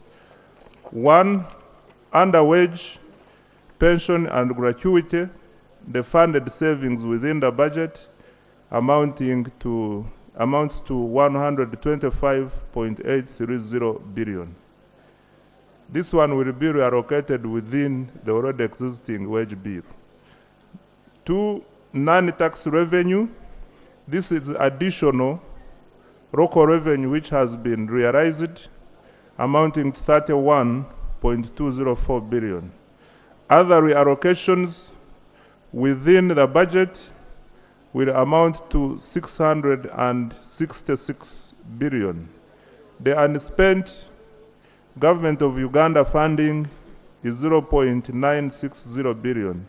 And under external financing, World Bank and AFDB projects, 277.105 billion, totaling to 1.109 trillion. Madam Speaker, with this background information, I beg to move and invite the House to consider and approve this supplementary schedule number 2 for financial year 2023 and the above proposed sources of funding. I beg to move, Right Honorable Speaker. Thank you, Chair. Budget. Madam Chair, thank you so much. Madam Chair, I've listened to the Minister of Finance before the committee report comes. He says we have savings of 1.7 trillion, we have unspent balances, and we have everything. NTR. Now, why are we going to borrow to finance a road when we have unspent balances instead of funding that road from these unspent balances? Madam Speaker, I think Parliament should be taken seriously. Is it procedure right to borrow to go and do something, yet we have unspent money which we should have just picked and taken it to Karamoja? Why should we borrow from Karamoja, not get it from our budget? According to what I heard, it was a pre-financing loan, and the grace period was for 3 years. Actually, that's why the Budadiri Road is very bad, actually. The other day, I tried going to Honorable Nandala's home. I failed to reach because of the road. To my home. Okay. Let's hear from the chairman. Then we hear from... I am aware that there is a minority report on, yes, from the... Right, Honourable Speaker. Minister. A report of the Budget Committee on Supplementary Expenditure Schedule number 2 for the financial year 23-24. Madam Speaker, with this report are minutes that of the committee proceedings for the 25th, 29th, and 30th of this month, and letters from the Attorney General, an MOU, Memorandum of Understanding between the Government of the Republic of Uganda, represented by the Minister of Science, Technology and Innovation, and they, of Palmer, a letter from the Minister of Science and Technology, and other attachments supporting this report. I beg to lay. Please lay. Yes. There is also a supplementary report here. Supplementary minority report by Honorable Semunyunganda. He gave me this handwritten letter. He gave me a copy, Madam Speaker, giving me notice to present this note here. A clerk should give Honorable Shadow Minister a computer, so that he's able to... It would be nice, Right Honourable Speaker, to support his office. He should support his office, because he can't. A report of the committee... I'm supporting you. Madam Speaker, I want to thank you for the support, but the circumstances need to be known. The chair knows that even as Parliament started, they were still signing. So please don't come here and present me like someone unserious. You know what you've done.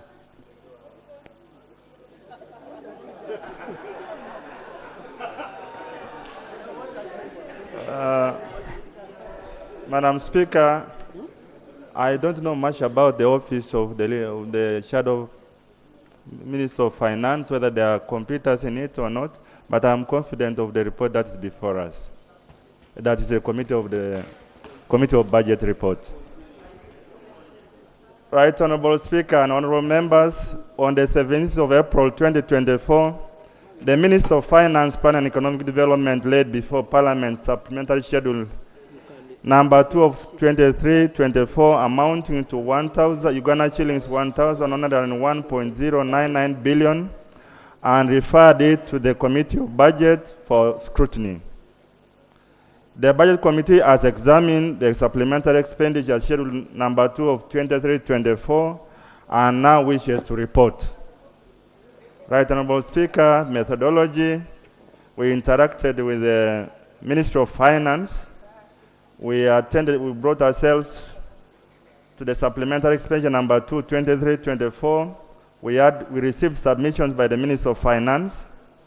We also, of course, put our attention to the Constitution of the Republic of Uganda 95, the Public Finance Management Act and Regulations, the Rules of Procedure of Parliament, the Ministerial Policy Statements and approved budget for 23-24, the Third National Development Plan 2020-21 to 2024-25, the Midterm Debt Management Strategy, the Semi-Annual Budget Performance Report, and the approved Charter of Fiscal Responsibility, among other stakeholders. Legal compliance, Madam Speaker and honorable members, allow me to first highlight some of the key legal provisions that govern supplementary expenditures. Article 156, 2 and 3 of the Constitution of the Republic of Uganda stipulates that 2. If in respect of any financial year it is found A. that the amount appropriated for any purpose under the Appropriation Act is insufficient or that a need has arisen for expenditure for a purpose for which no amount has been appropriated by that act, or B, that any monies have been expended for any purpose in excess of the amount appropriated for that purpose or for a purpose for which no amount has been appropriated by the act. A supplementary estimate showing the sums required or spent shall be laid before Parliament, and in the case of excess expenditure, within 4 months after the money is spent. Number 3, Madam Speaker and honorable members, where in respect of any financial year, a supplementary estimate or supplementary estimates have been approved by Parliament in accordance with Clause 2 of this article, a supplementary appropriation bill shall be introduced into Parliament in the financial year next following that financial year, to which the estimates relate, providing for the appropriation of the sums so as approved for the purposes specified in those estimates. Section 25, 3 and 4 of the Public Finance Management Act 2015 stipulates that 3. The total supplementary expenditure that requires additional resources over and above what is approved by Parliament shall not exceed 3% of the total approved budget for that financial year without approval of Parliament. 4. Where funds are expended under subsection 1, supplementary estimates showing the sum spent shall be laid before Parliament within 4 months after the money has been spent. Furthermore, Madam Speaker, Regulation 18.5, 6 and 7 of the Public Finance Management Act, Regulations 2016 provide as follows. 5. Parliament may approve a supplementary appropriation or the Minister may approve a supplementary budget as the case may be, where the supplementary expenditure is unavoidable or unforeseeable.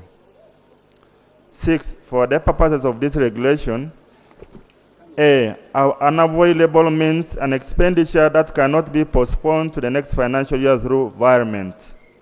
B. Unforeseeable does not include an expenditure that was foreseeable by the vote at the time of preparation for the budget of the vote, or an expenditure that should have been included in the budget of the vote. 7. An expenditure which is in excess of the appropriated budget of vote and which is not in accordance with the sections shall be treated as a loss of public funds as provided for under Section 79(1) of this Act.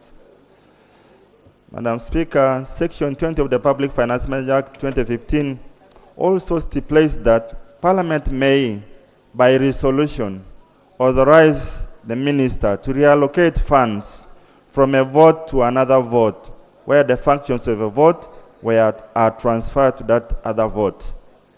Rule 153(2) of the Rules of Procedure of Parliament stipulates that the supplementary estimates presented to Parliament shall clearly spell out the source of funding for the supplementary expenditure request for each vote. Right Honorable Speaker and colleagues, the committee examined the supplementary expenditure requests currently before Parliament against the legal provisions and observes that the relevant legal provisions are being complied with, Madam Speaker. Overview of the supplementary expenditure schedule number 2 of 2023-24. Right Honorable Speaker and colleagues, the supplementary expenditure schedule number 2 of financial year 23-24 amounts to 1,101 billion 0.99 billion and will be funded as follows. Procedure. Right Honorable Speaker, one, I've noted that in his house, almost a half or a quarter of it is on phone and on WhatsApp. No, They're using it for reading. But secondly, what is reading is routinely what we go through. The reading overview, the rules of procedures. To save time, he can go straight to committee observations and recommendation. Okay. No. Now the chairman Park is the chairman of Park. For your information, he's the one talking. Thank you, Madam Speaker. Go to your observations, recommendations. Yeah, let me go to just give in this budget of 1.101099 trillion. The recurrent is 811.12 billion. The development is 289.587 billion, which is about 29.3%. Committee observations. Madam Speaker, this is a very small report, just 13 pages. So my brother Kivumbi should not be threatened. The others are attachments. I am about actually to come to the end. Committee observations.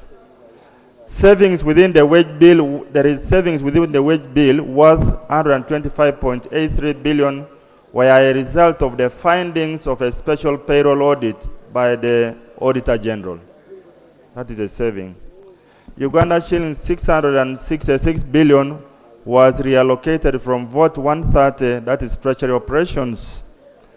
Inclusive of the above funds, 2.2 billion has so far been reallocated from vote 130 under security redemption to cater for budget shortfalls in the financial year 23-24. Number 3 observation.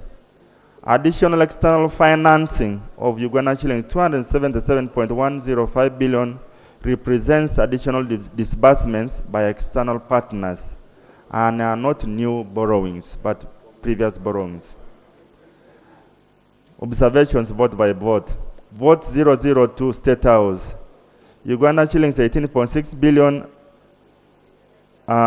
for classified expenditures.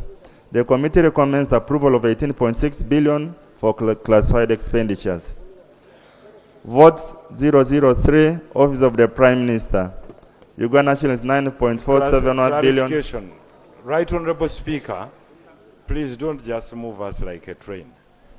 Tell us the justification, observation and justification. Yes, we need the justification. We need to know the justification for giving 18 billion shillings. The take back to 18. Take back to 4.1.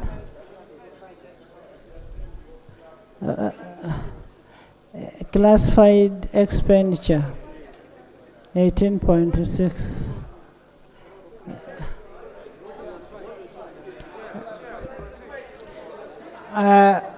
Honorable members,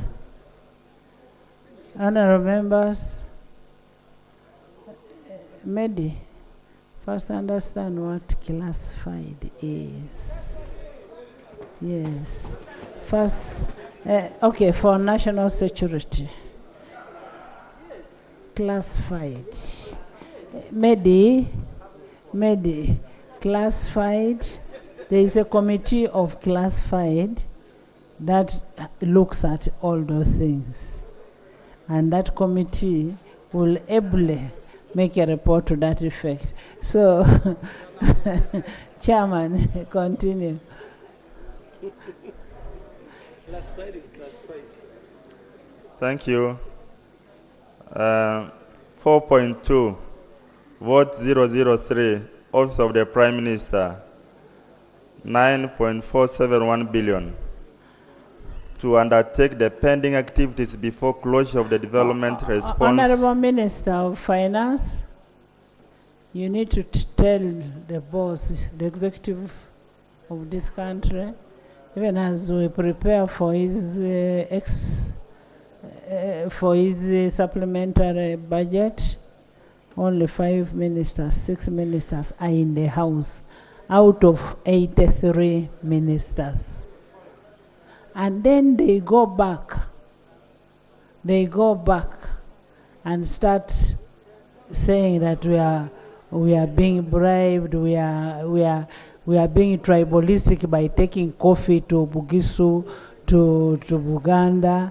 We are doing this diarrhea. The executive should know that there are no ministers who are supporting his projects in the House.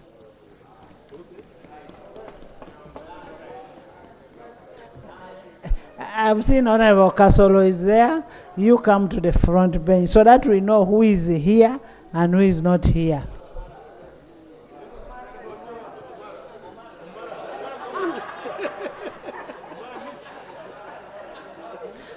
And honorable members, this is a serious matter. These are the same people who go bad-mouthing us. Instead of being here to defend their position, and they are leaving my member just suffering alone here. Go ahead. Madam Chair, Madam Speaker, vote 003, Office of the Prime Minister, shillings 9.471 billion to undertake the pending activities before closure of the development response to displacement impacts project, Dr. Deep. The funding will cater for the completion of already started sub-projects and operational activities following the approval of extension of the project implementation period from 31st December 23 to 30th June 2024. The reason justification for this supplementary is arising as a result as follows. There are balances of the sub-projects of 7 billion 44,309,088 shillings. There is also an exchange rate gain, a forex gain of 2,426,693,964 shillings, totaling to 9,471,003,052 shillings. The committee recommends approval of 9.471 billion to vote 003, Office of the Prime Minister, to undertake the pending activities before the closure of the Development Response Displacement Impacts Project. Vote 008, Ministry of Finance, Plan and Economic Development. Uganda shilling 37.36 billion.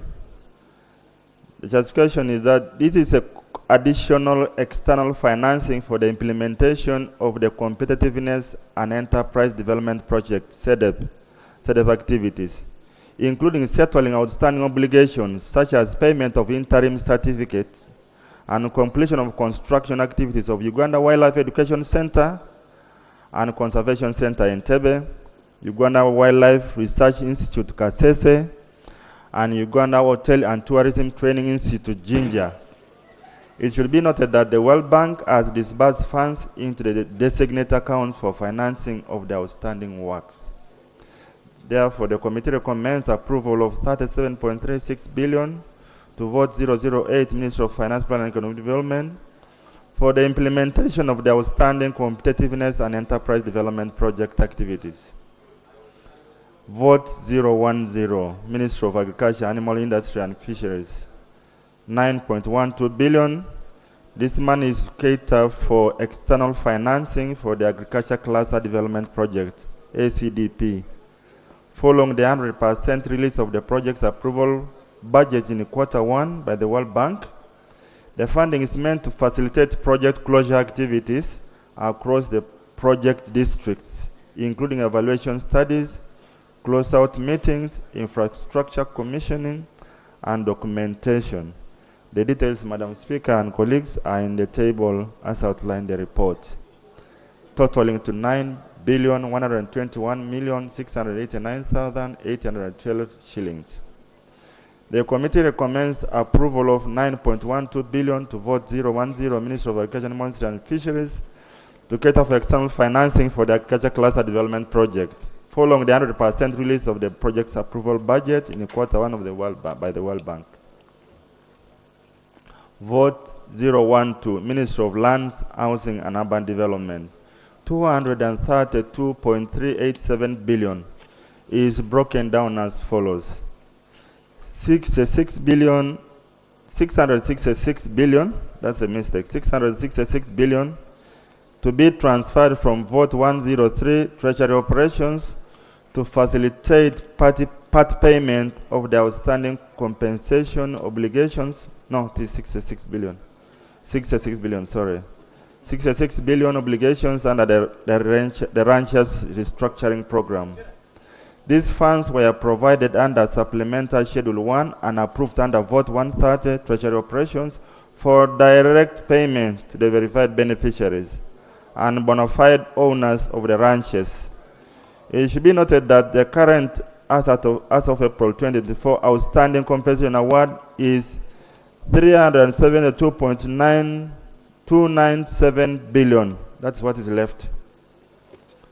Roman 2, 135.103 billion, which is external financing for clearing contractual obligations under the Competitiveness and Enterprise Development Project, CEDEP. It is required to finance the land component.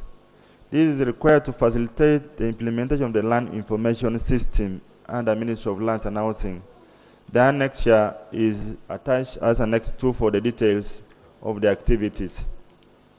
Roman 3, Uganda shilling 31.284 billion is external financing for Uganda support to municipal infrastructure development, USMID, to meet the contractual obligations. This supplementary is meant to clear contracts and avoid accruing arrears that could arise out of the project closure. The details, honorable colleagues and right honorable speaker, are in Annex 3. Therefore, the committee recommends the following. 1. Approval of 66 billion to facilitate part payment of the outstanding compensation obligations as per Annex 1 under Ranches Restructuring Program. Roman 2. Approval of Uganda shillings 135.103 billion under the Competitiveness and Enterprise Development Project to meet the contract obligations.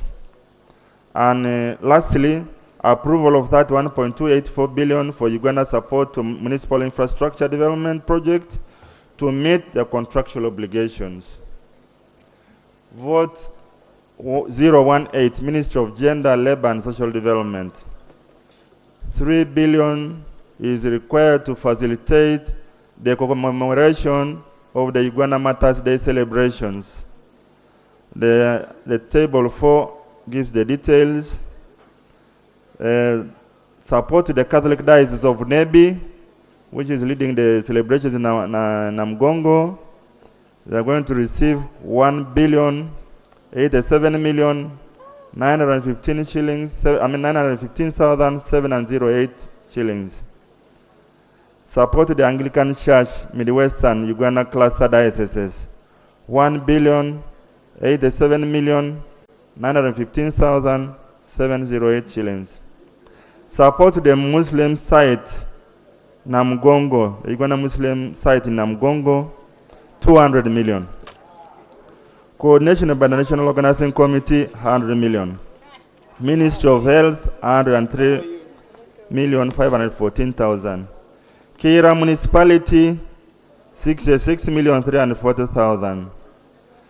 National Water and Sewerage Corporation, 204,314,584 shillings.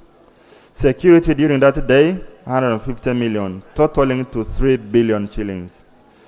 The committee recommends approval of 3 billion shillings to vote 018, Ministry of Gender, Labor and Social Development, to facilitate the commemoration of Uganda Matters Day celebrations this year.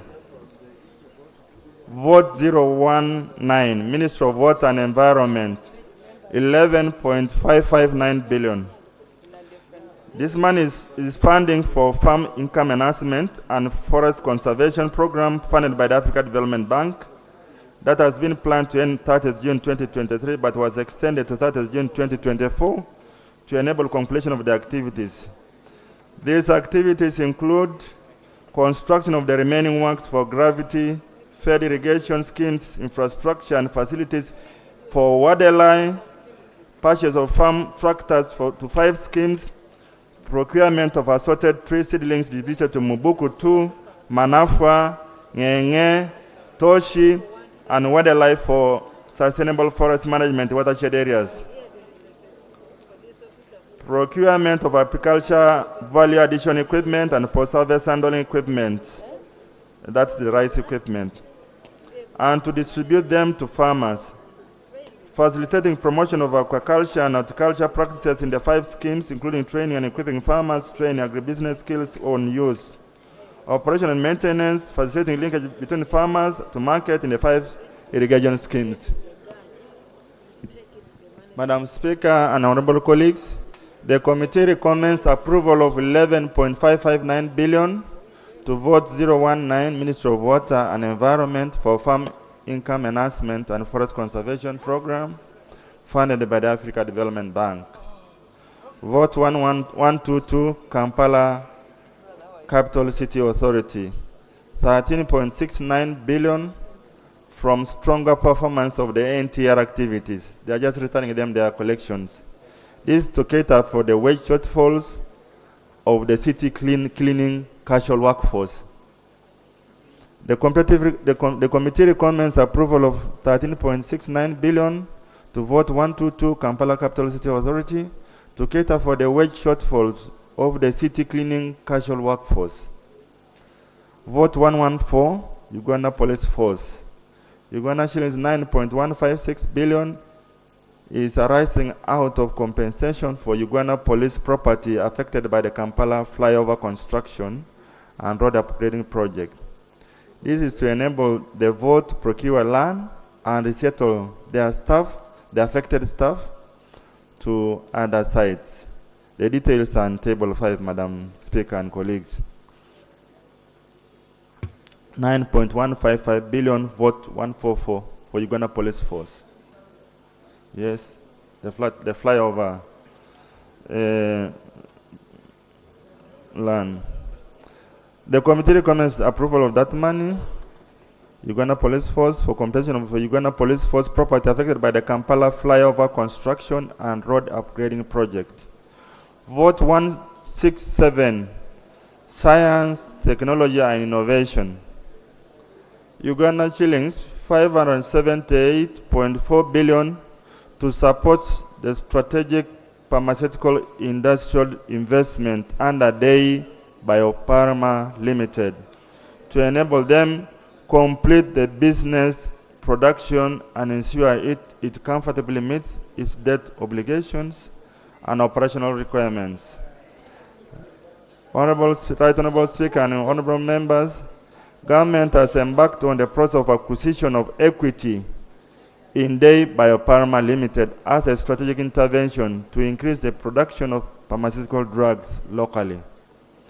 It should be noted that the Ministry of Science, Technology and Innovation provided a written commitment, and a copy of the letter is attached as Annexure 9 to the committee, that no funds would be disbursed to the company until the evaluation process is completed and the government's stake in a company is formally established.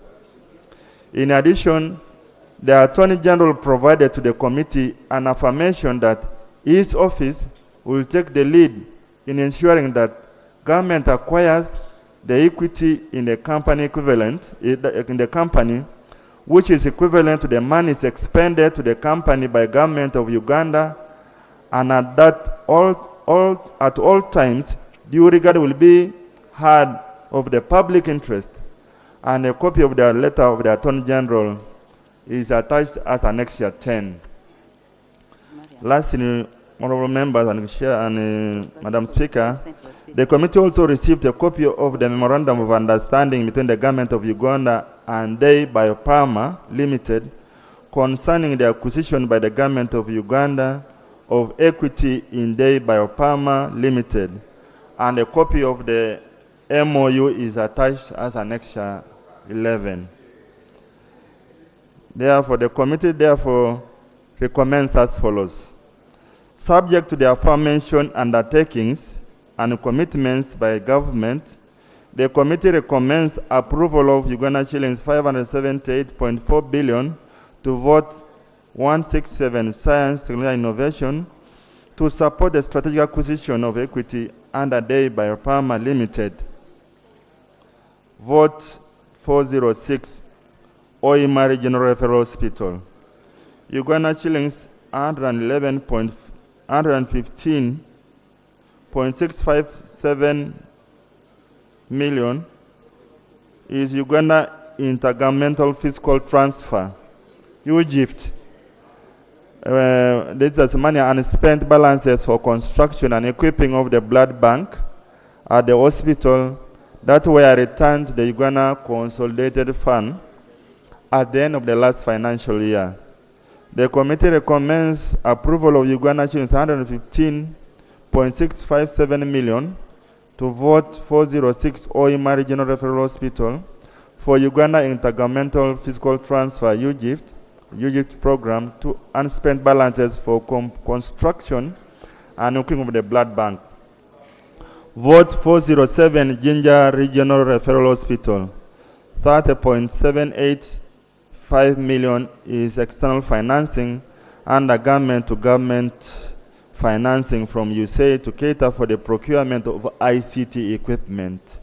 The committee recommends approval of 30.78785 million to vote 407 Jinja Referral Hospital for external financing under the government-to-government financing from USAID to cater for the procurement of ICT equipment. Vote 421 Kayunga Referral Hospital. 579.5 million is unspent balances to support the hospital during the transitional period from a general hospital to a regional referral hospital that was returned to the Uganda Consolidated Fund at the end of the financial year 2022-23. The committee recommends approval of 579.5 million to vote 421 Kayunga Regional Referral Hospital for unspent balances to support the hospital during the transition period from a general hospital to a regional referral hospital that was returned to the Uganda Consolidated Fund at the end of the financial year 2022-23. Vote 537 Uganda Mission in Havana, Cuba. Uganda shillings 380 million is unspent balances from the financial year 22-23 to furnish and equip the official residence of the ambassador. The embassy was not allocated a development budget for 23-24. The committee recommends approval of 380 million Uganda shillings to vote 537 Uganda Mission in Havana, Cuba for unspent balances from financial year 22-23 to furnish and equip the official residence of the ambassador.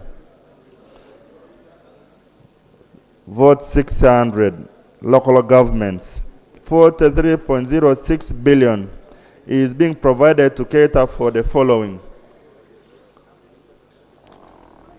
40.445 billion is external financing for Uganda support to municipal infrastructure development, that's USMID, to be utilized by local governments to meet their outstanding contractual obligations related to urban road construction projects funded by the World Bank.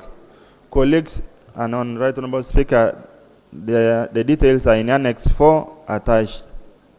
2, Uganda shillings 2.615 billion is additional UGIFT unspent balances that were returned to the Uganda Consolidated Fund at the end of the financial year 22-23 as per Annex 5 attached. This is funding to enable the local governments to meet their outstanding contractual obligations. Now, therefore, the committee recommends approval of 43.06 billion to various local governments as follows. 1. Uganda shillings 40.445 billion for external financing for Uganda Support to Municipal Infrastructure Development, USMID, to be utilized by local governments to meet their outstanding contractual obligations related to urban construction projects funded by the World Bank. 2. Uganda shillings 2.615 billion additional UGIFT unspent balances that were returned to the Uganda Consolidated Fund at the end of the financial year 2023. Local governments 8.35 billion is additionally locally raised revenue as per Annex 6 attached. This is on account of additional local revenue collected by a number of local governments. The committee recommends approval of 8.35 billion for additional locally raised revenue to various local governments. Government votes. The details are in Annex 6. Vote various central and local government votes Uganda shillings 98.843 billion to meet wage shortfalls as per the findings of the special audit by the Office of the Auditor General. And the details are in Annexure 7. This shortfall will be funded using savings from within the wage bill for the financial year 23-24. The committee therefore recommends approval of 98.843 billion to meet wage shortfalls for various central and local government votes. 4.18, various central and local government votes. Uganda shillings 26.987 billion to meet pension and gratuity shortfalls as per the verified submissions from respective accounting officers. The details are Annexure 8. This shortfall will be funded using savings from the wage bill. So, Right Honorable Speaker and colleagues, the committee recommends approval of 26.987 billion to meet pensions and gratuity shortfalls for various central and local government votes.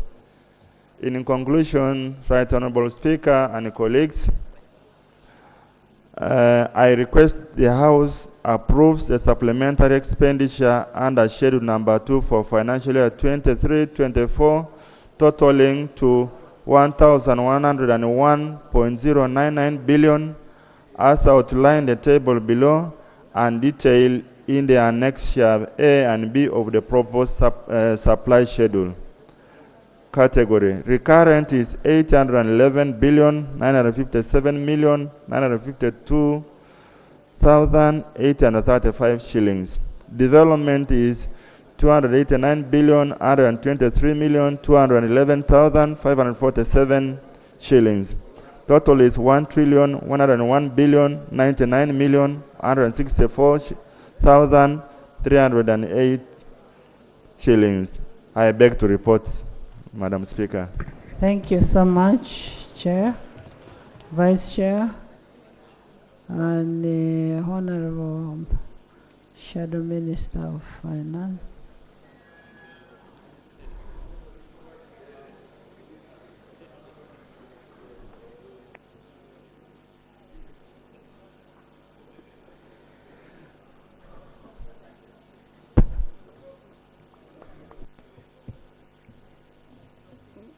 Madam Speaker, I want to thank you and members.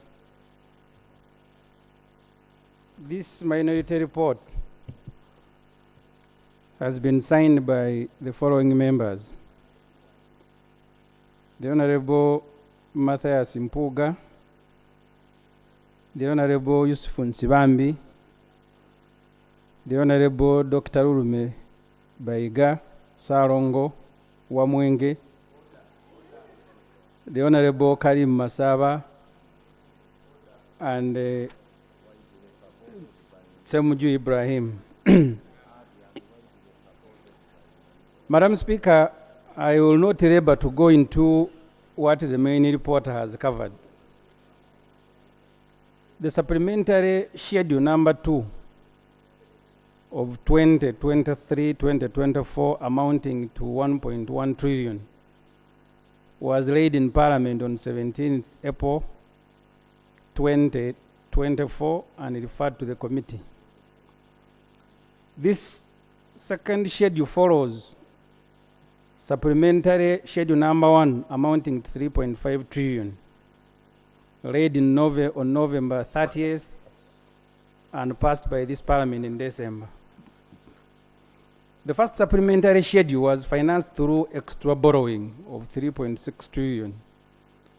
And the second one is to be financed through reallocation within the budget.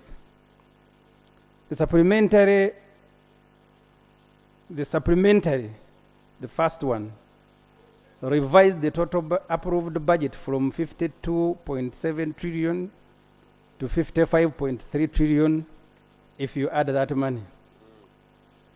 To consider this supplementary, the Budget Committee held 3 meetings, one at Munyonyo Speak Resort on Thursday, April 18th, and at Parliament on Monday, yesterday, and today. Right Honorable Speaker and Honorable Members, those of us opposed to the supplementary expenditure request have pursuant to Rule 205 of the Rules of Procedure written a minority report, and these are the areas of dissent.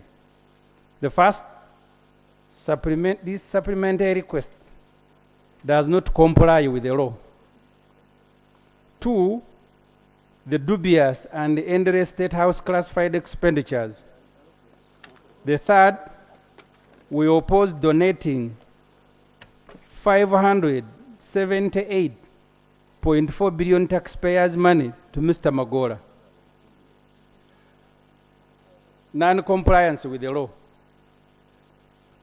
All the activities and items government is seeking to finance through this second supplementary request do not meet the requirement of Section 25 of the Public Finance Management Act. Section 25, 6 and 7 makes it categorical that an activity or item funded by a supplementary budget must be unavoidable and unforeseeable. The law goes ahead to define these 2 terms. Unavoidable means an expenditure that cannot be postponed to the next financial year. Mind you, the next financial year starts on July 1st, which is hardly 2 months away. Unforeseeable means an item not foreseeable by the vote at the time of preparing of the budget of the vote, or an expenditure that should have been included in the budget of the vote. The intention of this section is to stop readers running a country like a kiosk or a kiraro. In fact, even in a kiraro has rules. Usually milking is done in the morning and evening. The items to be funded here include salaries, wages, gratuity, land compensation, compensation to ranchers, municipal host infrastructure, State House classified, etc. In fact, release of this money, if it is ever released, almost 1 month at the end of the financial year, will cause a stampede as people are fighting to absorb this money.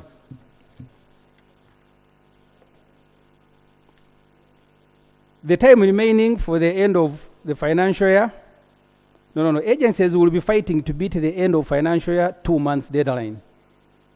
Therefore, even if you stretch the meaning of these 2 words to accommodate the listed items, the time remaining for the end of the financial year cannot facilitate release and absorption of the money, especially where procurement is required. Supplementary, this particular one we are processing is increasing State House budget to 802 billion.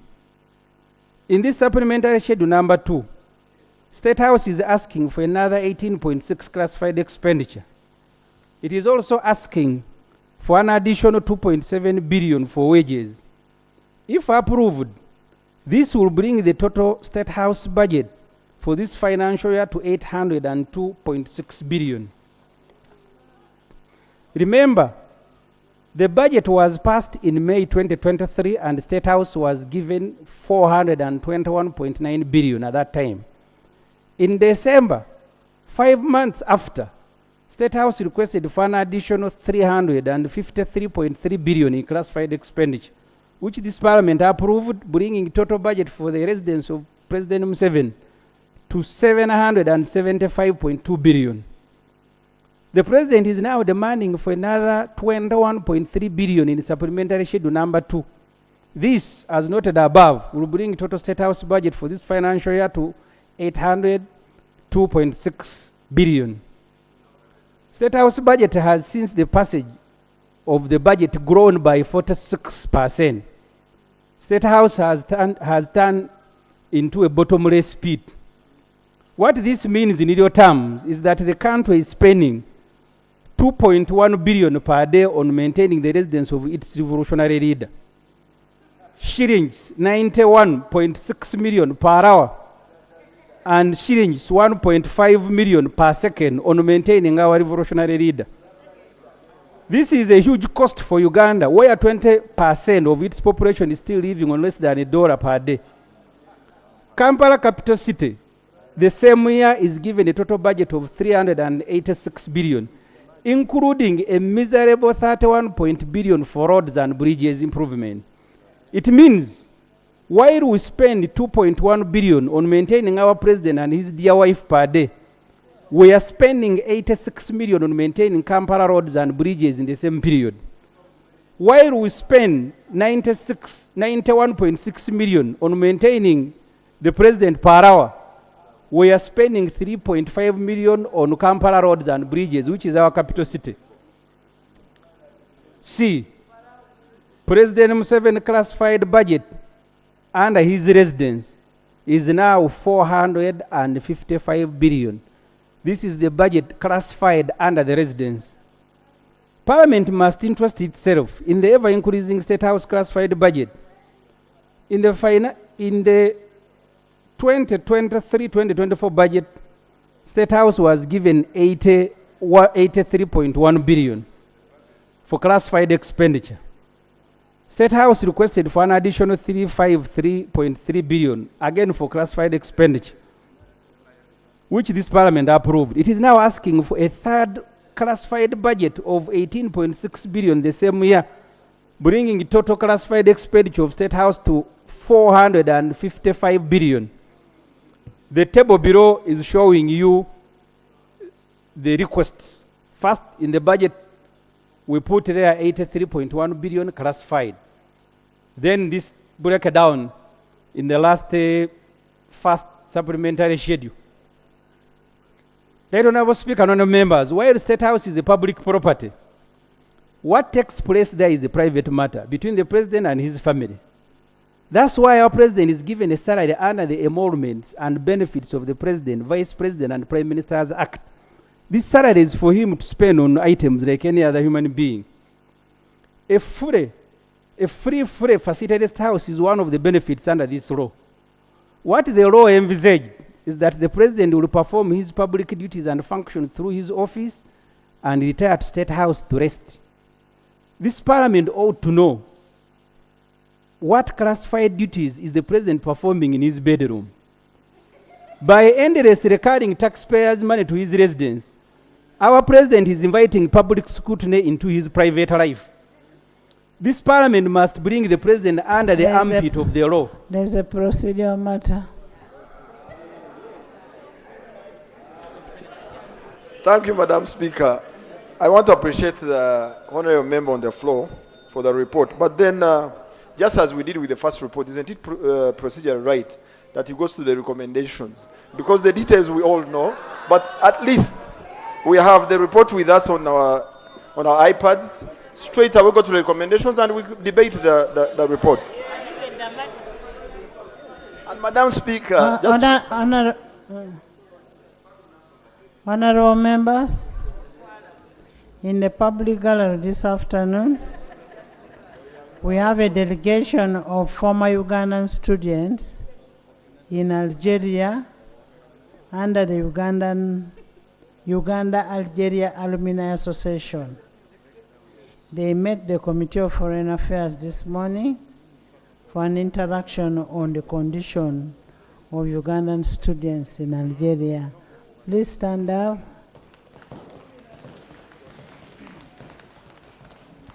And in the Parliament of Uganda here, the person that Parliament chose to represent Parliament in Algeria is Honorable Hassan Kirumira. He's here. You need to interact with him before you go back. Much obliged, Right Honorable Speaker. Thank you. Thank you. No, it is in written. It was sent to Algeria. So you should interact with the alumni and get their issues. Thank you. This report is very... There was a procedure matter, and I think the member is about to complete. Member is about to complete, and is flowing, and it swims. He's flowing and swims. He likes classified issues in the bedroom. So let's allow him finish. I thank you, Madam Speaker. See, the reason there is this breakdown, we are of different background. The constituency where I was born, neighbors his, and I know his background as a former LDU.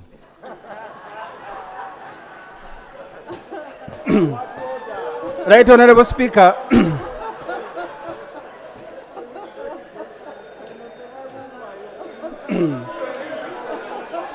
Right Honorable Speaker and Honorable members. What have you said?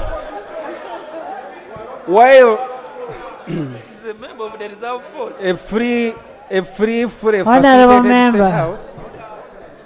He's a member of whose reserve force? No, I have said, and he knows, Chazanga is near his constituency. He was harassing us when he was LDU. So, Madam Speaker, this is a small report, so can I be given... Madam Speaker, a free, fully facilitated state house is one of the benefits under this law. Honorable member, there is no way that Honorable Semuju would know the other one was an LDU when he was not. So they are the same. So please go ahead. Go ahead.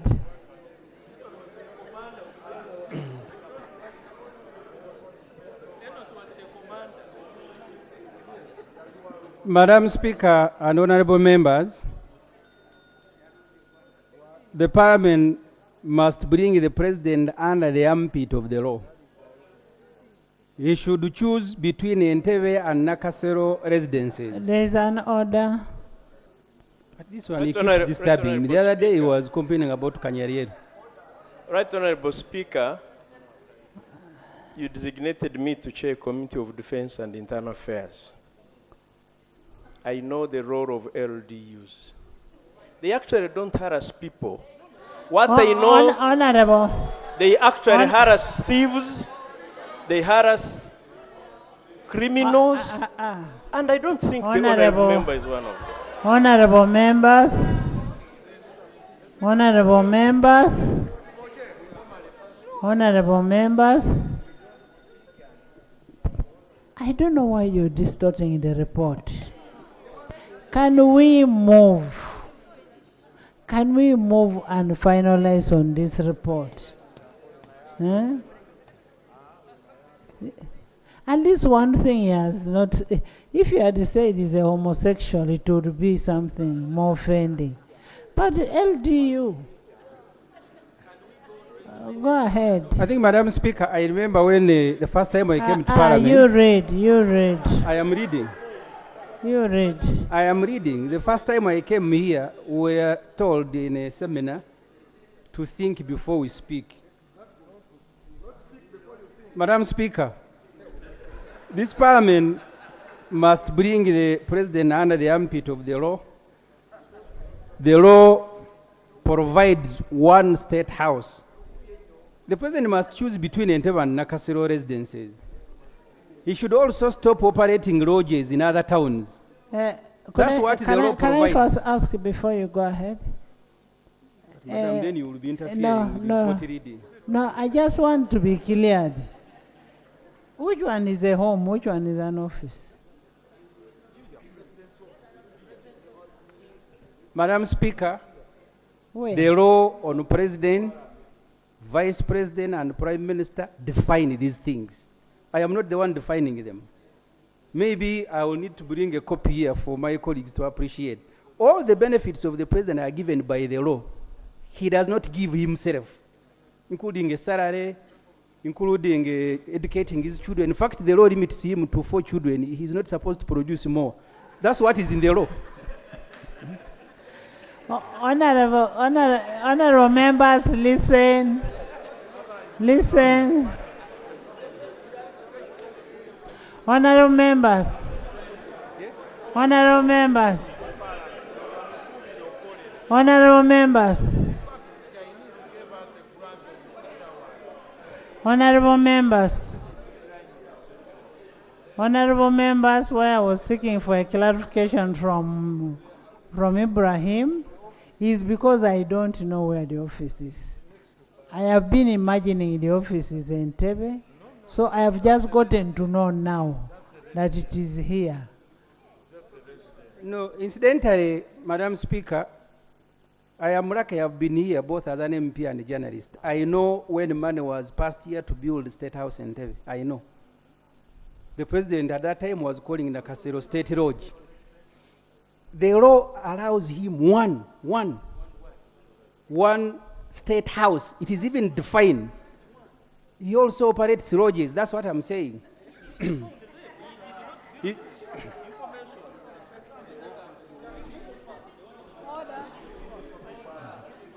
There's the information. In a report reading, Madam Speaker, there cannot be information in a report reading. You are not the speaker. No, you Madam want a Speaker, clarification.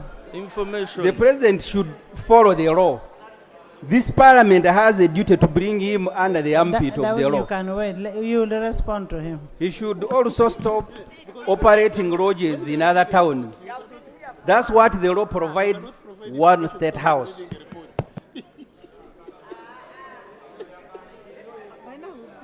I am therefore, Madam Speaker, that's the first point of dissent. That we cannot continue sending I money. am not sending Kabanda to rules. He has not made any mistake. Which one?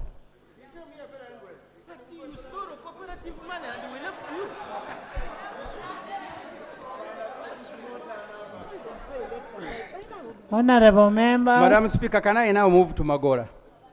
Having finished the State House. Maybe that will create some comfort.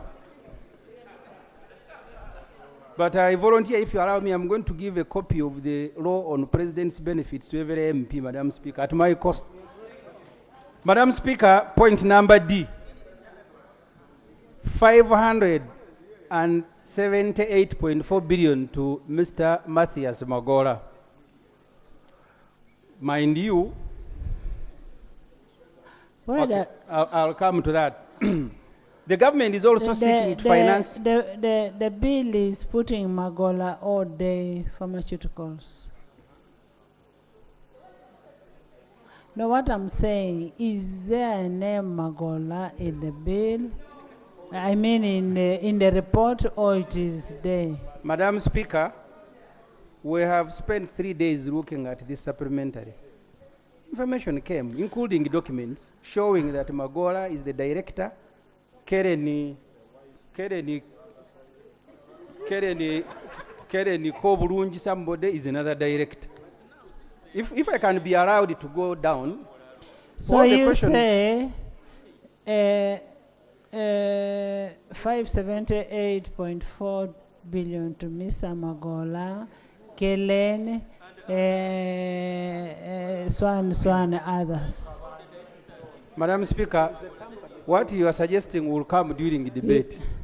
And now, you see now, Honorable Honorable Semuja, I'm helping you on this.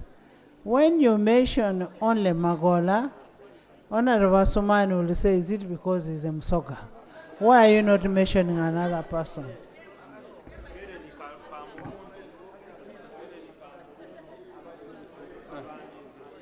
Okay, I can mention another person, Kereni Kamurunji.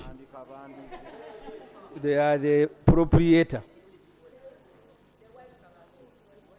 The government is also seeking to finance through supplementary schedule number 2, Day Pharmaceuticals, a private pharmaceutical plant being set up by Mr. Magora, a Ugandan biochemist. Honorable, when they are giving a supplementary to Abubakar in Buganda, why don't you complain? Why? Madam Speaker, Mr. Magora came into prominence in March 2022 when he claimed that he had discovered a cure for coronavirus that causes COVID-19. I was here.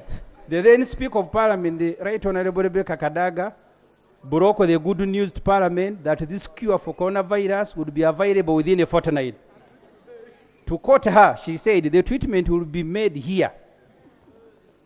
Right Honorable Kadaga said an American scientist from Illinois University, Professor Salfaraz Niaz, had donated the patent to manufacture the coronavirus drug to Magora, and work was progressing in Ruzira.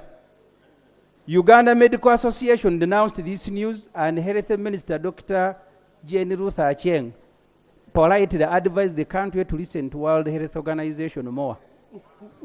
The Honorable Kadaga with Magora, and American professor, even secured a meeting with President Museveni, who bought into this idea. This is a day they were meeting, if we don't have this picture. Magora and President Museveni. This one here.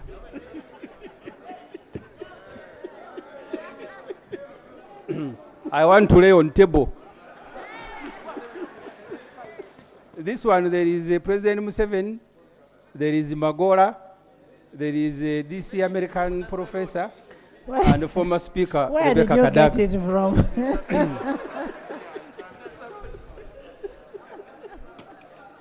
The Honorable Kadaga with Magora and their American friend even secured a meeting with President Museveni, who bought into the idea and now became its main driver.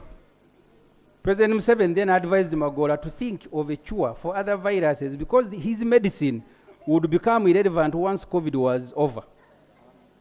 Like a Rubawa specialized hospital, you can see there is minimal participation of health minister and other health experts in this venture.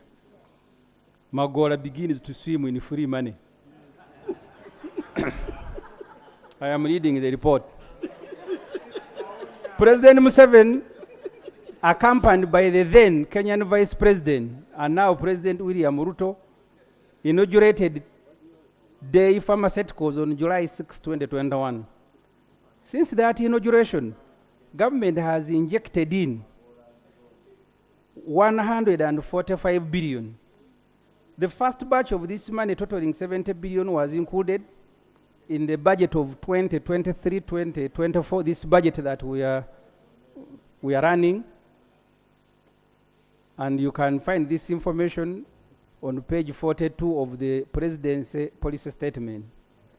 This Day of Magora again benefited from another 75 billion cash through the supplementary schedule number 1, passed in December.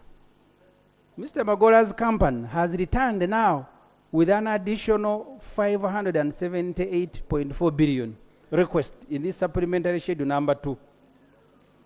In a presentation to the Budget Committee during our Munyonyo retreat, a staff of the Ministry of Science, Dr. Cosmas Mukirize, his title Superintendent, Industrial Value Chains Development, said the reason this supplementary is being rushed is Day is troubled by United States $100 million loan it borrowed from Equity Bank. Remember, colleagues, when we are handling the ATIAC, again, this Equity Bank came into picture that they had lent them money and now they are harassing them.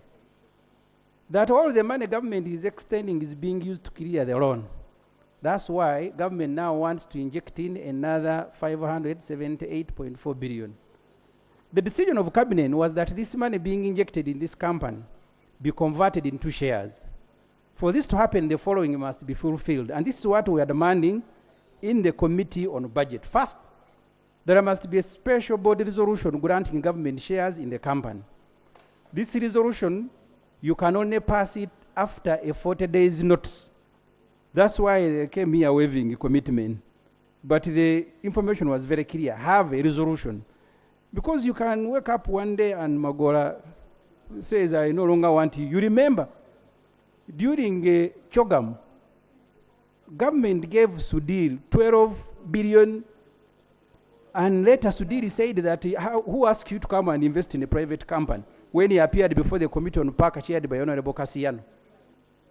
2, evaluation of the company by the chief government valuer. This is to ascertain the worthiness, viability of the company, and the price of its share before you commit public resources. Memorandum and articles of association to know who the real owners are. There must also be a disclosure of beneficial owners, a new requirement in the Company Act to curtail money laundering. There must at least be a memorandum of understanding or agreement spelling out key issues. All these documents have not been brought. What has been brought is a commitment. Absence of these and other documents made it very difficult for the Budget Committee to sanction this supplementary. So the Minister of Science began to WhatsApp some documents to the Secretariat of the committee, including during some of our meetings. Some small documents we are coming through WhatsApp. As far as we are concerned, there is absolutely no ground upon which even a royalist of Mr. Museveni can base on to give Magora money. This parliament must learn from its earlier mistakes and stop giving our taxpayers money just like that. Remember in Atiak, we have now invested 555 billion in Atiak. No tangible results. We have injected 476 billion in Ruoa. The infrastructure is not there. That's why they can't allow you to go, because there is nothing to see. Otherwise, even by the roadside, you can see structure. But the one of Ruoa, you have to sneak in to see. Remember, Chira Motors, over 300 billion, they have only produced just about a dozen buses. There must be a cut-off for these kind of risky ventures. Money for Magora, this is very critical for this parliament, is being diverted from debt service. Government, and you've seen the main report, does not have money to give Magora. What it has done is to divert 666 billion from our public debt servicing vote 130. During a committee meeting, Director Budget, Minister of Finance, told us that the money being diverted was meant to clear debt with Bank of Uganda. You know, we owe Bank of Uganda 7 trillion. Already, government owes Bank of Uganda, it's a mistake here, it's not 3, it is 7. And Bank of Uganda is charging us a lot of fees. For example, the Auditor General notes on page 44 of his report that BOU charged the government a penalty fees of 405 billion last financial year for failure to pay debt. We are again postponing that payment in favor of Magora. Ridiculous. Moreover, our debt servicing obligation has now hit 25 trillion, which is 43% of our next financial year's budget. It is the reason Finance issued a Corugena on April 3rd, 2024, announcing a budget cut of up to 2.7 trillion. That has affected every vote, including this parliament. There are many things we aspire for in life. If you can't get them, you can't go and break a bank. A pharmaceutical to manufacture drugs is a very important good venture. But it found us already servicing loans for energy, for roads, for this and that. It is good, but you cannot afford it, at least at the moment. I actually now think this is not Magora. Someone who can make us remove money from debt servicing in order for us to pay his debts. It is not this Magora. It is another Magora hiding under this Magora. Mr. Magora, when he appeared to defend the first allocation of 70 billion, he told the Committee on Budget that the total cost of his project will be $1 billion US, which is 3.9 trillion. The government will continue charging the consolidated fund for private undertaking for a very long period at the taxpayers' expense. This is what former Shadow Minister, the Honorable Mwanga Chivumbi, told us last year. A biotechnology firm, Moderna, was setting up a similar facility in Kenya at a cost of $500 million US, $500 million US. You remember the troubles we had with Bujagali in Ethiopia? It was a quarter of the price setting up the same thing. Madam Speaker and honorable members, you will not say we did not warn you. Thank you very much. Thank you. Chair, thank you so much for the warning.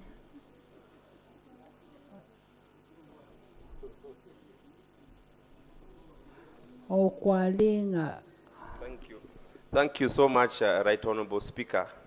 Right Honorable Speaker, I would like to thank the Committee on Budget for the report they have presented, and also the Shadow Minister for his elaborate report. Right Honorable Speaker, I support entirely the report, the main report, but less the issue of Magola. Because I am aware that to build and construct and fully equip a pharmaceutical industry can cost not more than 100 billion shillings. I'm aware that even in the entire region and Africa as a whole, the most expensive, look at even just the one we have in Luzera. It did not cost that much. So I would really like the government to come clean on this issue and tell us where this money is heading. So some of us who are really very, very committed. Honorable members, let's use 2 minutes.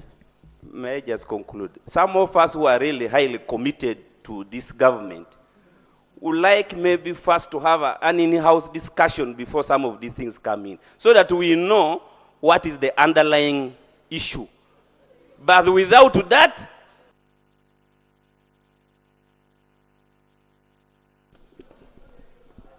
Honorable members, you know, I like people who like living small.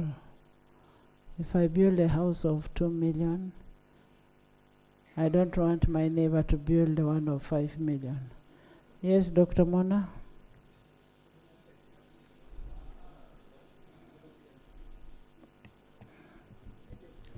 Thank you, Right Honorable Speaker. I want to thank the Minister of Finance and also the Shadow Minister for their presentations. Right Honorable Speaker, I want to limit myself to respond. First of all, I want to say support the report and support the submission of the Minister of Finance. But I want to limit myself to 2 areas raised by the Honorable gentleman who is also the Shadow Minister of Finance, Honorable Sembujunganda. Oh, sure, whatever. Sorry, but okay. Right Honorable Speaker, I want to begin with one of them. That's the one about State House. I'm not mentioning this because I used to work there. But Right Honorable Speaker,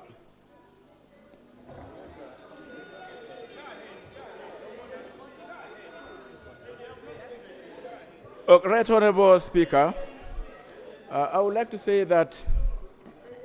Yeah, Dennis, procedure on what? Just leave him to. Thank you very much, Right Honorable Speaker. Right Honorable Speaker, the Speaker on the floor, the member on the floor, the Minister, is a former PS. Which rule stops him from speaking on the floor? Quote the rule. Rule 39, Right Honorable Speaker. No, You read it for me, verbatim. Read for me. Right Honorable Speaker, meanwhile I want to submit us. Read for me.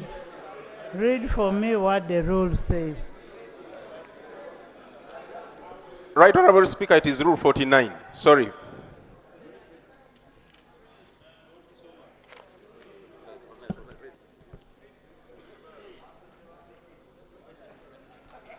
Rule 49, Right Honorable Speaker.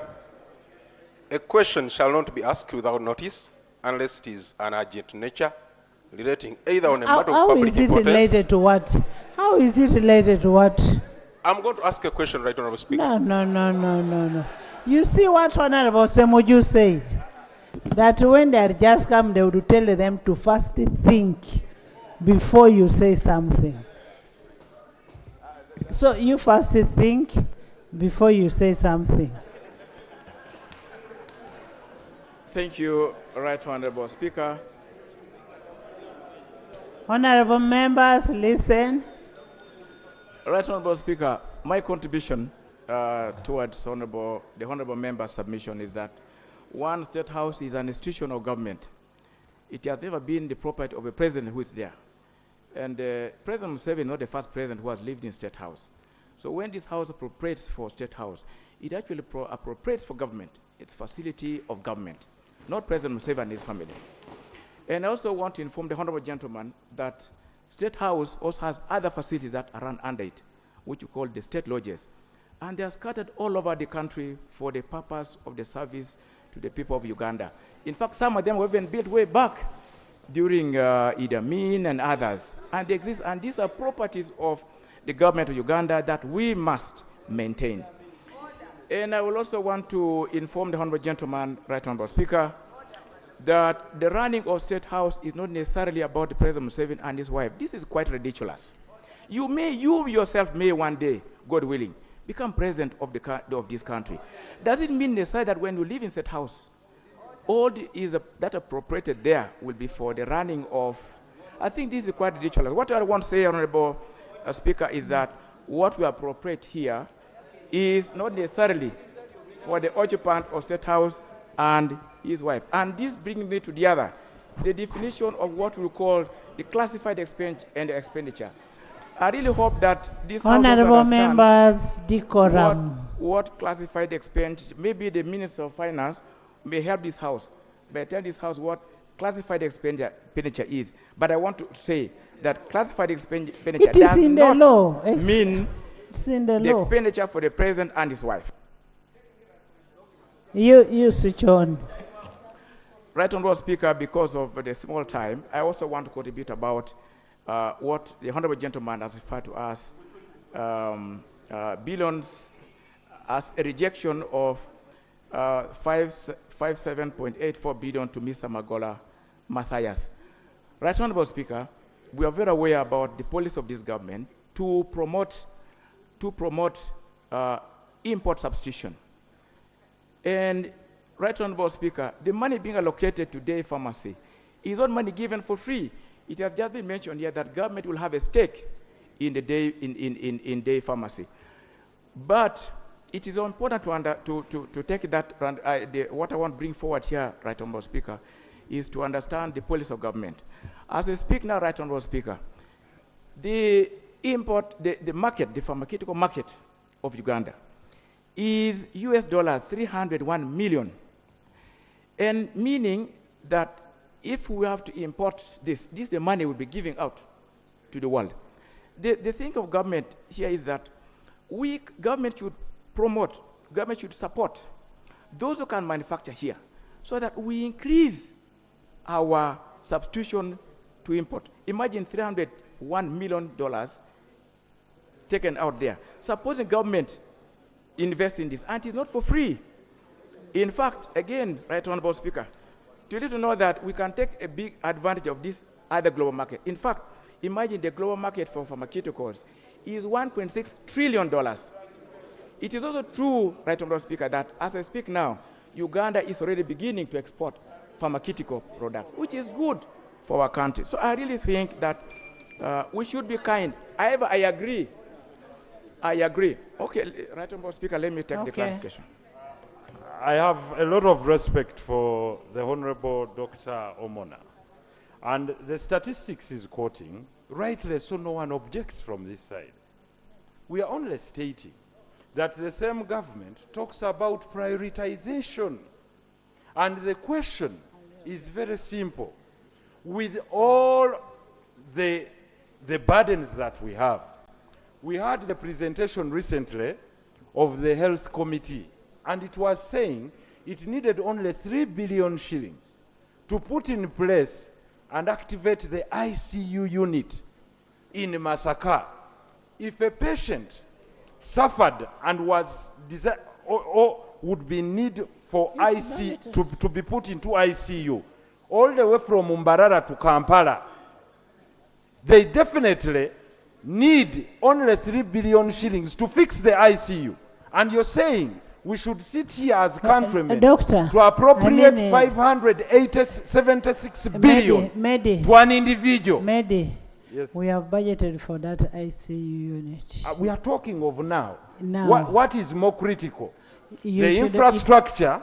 When this was sent to the committee, Yes, please. you ought to have gone there and say, instead of giving 673, let's remove part of it for the ICU unit. Right Honorable Speaker, we are debating a report in this house. Now we are the whole house. And we are saying the Honorable Gentleman, Dr. Omona, is moving a good justification of the global demand for pharmaceuticals and the placement of Uganda to improve its balance of trade and balance of payment. But we are also saying, what are the priorities of our countrymen now?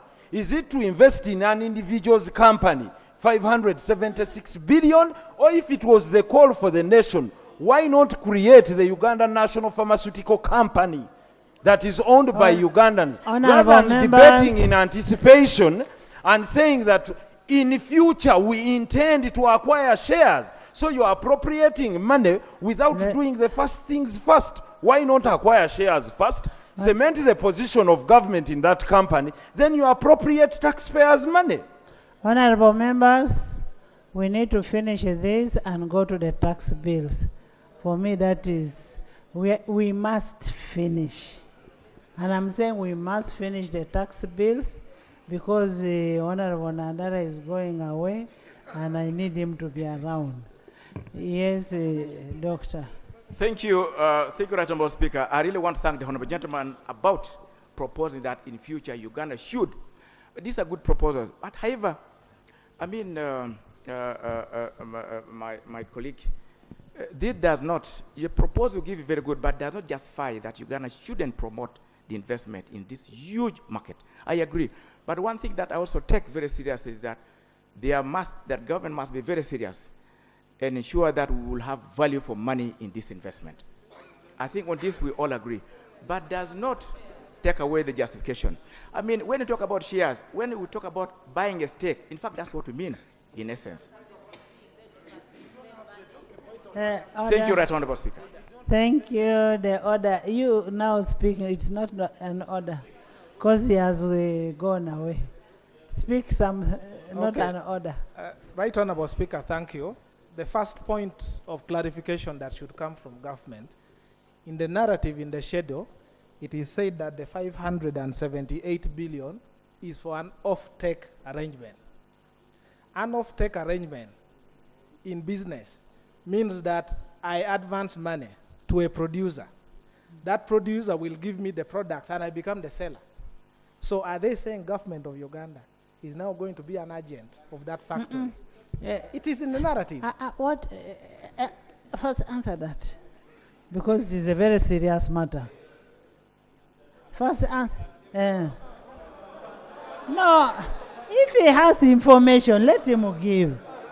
Doctor, give it. Thank you, Right Honourable Speaker. I'm just responding to the Honourable Gentleman speaking about offtake. I'm not an economist, but this is basic economics. Offtake means that you commit yourself to buy of a certain percentage produced, but not necessarily that you must pay upfront. So indeed, the offtake, no, it is in writing. Offtake, Right Honorable Speaker, the government of Uganda gives offtake to producers to motivate them to produce those products. Indeed, Right Honorable Speaker, some of these investments are very huge, that somebody may not put his money there to produce in such large volumes when they are not assured of the market. But if government assures the producers of the market of what they produce, they are motivated. And indeed, I think it's a good idea for government to give offtake or to have offtake agreements with the manufacturers. Yeah, when you look at what offtake is, it says a party who buys the product being produced by the project or uses the service being sold by the project. So, who will get... Madam Speaker, go to the next one. Go to the next No. Thank you, Madam Speaker. I raised that because this House cannot approve without certainty. What they are telling us is that they would like to acquire equity, meaning that they want to be the owner of the company. But in the narrative of the document they are bringing here, they are telling us they are just advancing so that later on when the product starts coming out, they guarantee the market. This House cannot proceed without certainty on what exactly the government wants to do. I don't intend, they will respond. I don't intend to block it, but for me as a legislator, I want Parliament that makes legislation that can be defended, and we are not taken for granted. John, thank you, Right Honourable Speaker. Just a minute, he's also giving information. Right Honourable Speaker, I'm a member of the Budget Committee, and this information came up. That's why I'm declaring my interest, and this information came up. Right Honourable Speaker, government is acquiring a stake, which is an equity stake. That's not in dispute. However, the Ministry of Health has made a commitment of up to 35 billion to purchase the first line of drugs that shall be produced by the company. I beg to submit. Thank you. Yes, they did. They did. Right Honourable Speaker. Right Honourable Speaker, I would like to give information. This Parliament ought to be consistent. Where we have wanted government to acquire equity, we have channeled the money through UDC, Uganda Development Corporation. Government set up an investment arm for an investment vehicle. Wherever it wants to venture into investment, it goes through UDC. Now, wherever you talk about equity, and Parliament is to acquire equity in any entity to commit government, the vehicle is UDC. That's an act Parliament passed. So we can't stand here in this Parliament, want to acquire equity, and we want to pass it direct, through back door. Government of Uganda, and consistency is key. When we wanted to acquire equity in Roko, in Atiak, and everywhere, it was through UDC. Therefore, for anyone to come here and say we want to give money to Magora direct, through offtake, through an entity, without going through UDCA, is itself inconsistent with what we've been doing, and that speaks of a wrong motive of this venture. Thank you. Just to conclude on that, for people who know, equity is quantifiable. If you talk of shares anywhere, you will know it at the beginning, that the shares that are available are this, and this is the amount we are selling, and then we can evaluate whether 578, what if we are given, government is given one share? Would it be worth this amount? The second point I'm coming to, Madam Speaker, in financing this supplementary, one of the sources has been stated as reallocations of 666 billion. When we budget, Madam Speaker, we budget and it becomes an act of Parliament. If you are going to tamper with any provision of that appropriation act, you can only come to this House and tell us that we are now reducing from vote 130, similar to an amendment, an amount of 666, taking to this other one. That is the procedure that should have come here. The moment you are tampering with a budget made by Parliament, it's like you are amending a law. So how do they come with 666 and then say, we are Let's hear moving. from them. And then I conclude. I wanted to just, so that's done at one. Let's hear. Thank you, Right Honorable Speaker. Indeed, the Public Finance Management Act provides that reallocations from one vote to another requires approval of Parliament. I moved the motion and requested Parliament to give us authority to reallocate and spend under the items clearly defined under Schedule 2. So, Honorable Oduru, what you are asking for shall actually comprise of what we shall resolve. My point two, before you come in, my point two, you are raising an issue of equity. Yes, after we have done evaluation, we shall come to equity. Right now, please, I beg your indulgence, colleagues. Right now, Honorable members, when you're speaking, everybody was quiet. right now, this company is sick. And listen. Honorable members, listen. Right now, Honorable Madam members. Speaker, the company is sick and we don't want the company to die. Honorable members, No, not in bad faith. let him finish. It helps him. I'm not beating No, him you down. get Take you it. get what he's saying. Please. Get what he's saying. The only question that we are posing, it's not personally to you. Don't worry. The only question we are saying, and the only question posed by the minority report is one. One, for you to come here and seek for a supplementary, it must be in two circumstances: unforeseeable, unavoidable.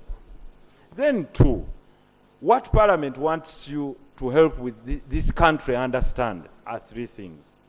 Was this company valued? And how many shares will we be acquiring through saving them? Even if you walk to a microfinance, these questions would be asked from you. Two, what is the risk analysis of what we are indulging in? So that we see to it that within 6 months, within the next 1 month, when this financial year closes, is it possible to postpone this matter? Or if we do not do it now, the company will close in 3 weeks. That is why you have to explain it as to why you present a supplementary budget. And now we are closing. Yeah, Madam Speaker, We are now closing. I want to tell the Minister of Finance. No, we are coming to a closure that's what because now both sides are understanding each other. Madam Yes. Speaker and Honorable Musasi, I think the first thing you should do is say you have made a mistake. Yeah. The problem, if you don't want to listen, you have a problem. We're talking. You leave the senior to explain. Yeah, you see, that's where we get a problem. Madam, you have to do another induction. The mistake you have made, the mistake you have made, first of all, you needed to amend the Budget Act, rather the appropriation, which we did. That's number one. Because you are getting money from another vote, which was approved. The second one, this money you are getting has an interest component. Because we are supposed to pay Bank of Uganda. If we don't pay them, they charge us what? Interest. Should also tell that this is a provision for the interest which we shall pay Bank of Uganda due to the delay. The third one, for me, I want to give you the way so that you get out. The third one, because we want to give money, we must follow the rule, the Constitution, under Article 159. Because it is very clear here. And that's why people are asking the question. We're giving money. It says, subject to the provision of this Constitution, government may borrow from any source. But also government shall not borrow, guarantee, or raise a loan on behalf of itself or any other public institution, authority, or any person except as authorized by or under Act of Parliament. Again, you needed to get authorization to really raise money for that entity. Yeah? You don't come to use a budget to supplementary to be raising. Just 1 minute, I want to say. And this one would come with terms. The terms are very clear. One, you are talking of equity. I remember saying, what's the amount of the equity? Number two, how much are we going to get out of this? And because you have not come out with equity, that's what the mistake. What you would have come and say, I want you to allow me, put the money aside, or guarantee.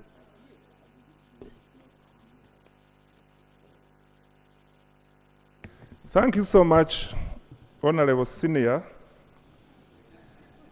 Yes, he's senior in all respects. One, he qualified much earlier than me in the accountancy profession. And two, he was here much earlier than me. I found when he was already 10 years old. And three, in terms of age, he's slightly far above me. Therefore, he qualifies to be senior. I wish to inform the House, Madam Speaker, that the borrowing he mentions was presented to this House when I moved a motion to approve Supplementary Schedule 1. We are not seeking for new money. We are seeking for money which is already in the budget. And whatever money is in the budget, Madam Speaker, has been approved by this House, including the resource side of the budget. On point 2, unforeseen, unavoidable. Madam Speaker,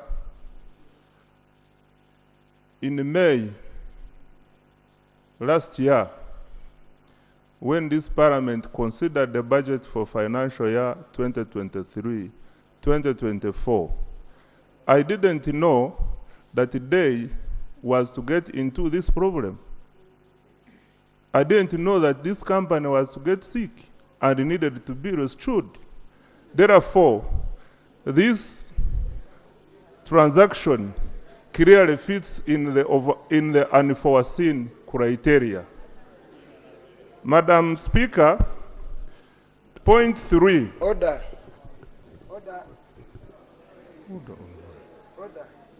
When I have never put you on point of order. Yes, I'm going to put you on point of order. And you are my friend. I'm very careful with putting you. Right Honorable Speaker, is it in order for the Honorable Minister, for whom I have a lot of respect? He's aware, while we were budgeting, in the budget process, that they was a sick company. He's aware when he came to brief the budget committee that they needed a total funding of 2 trillion. Actually, this is, and he's aware, they are taking us what we call process by process.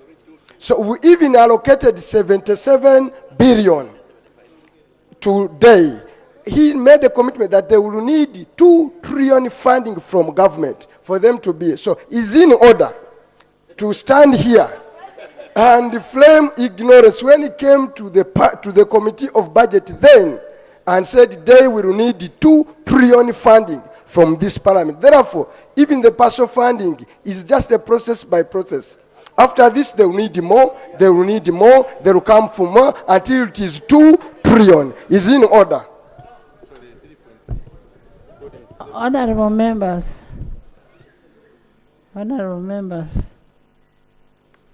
you say they is sick and needs treatment urgently, and the members are asking.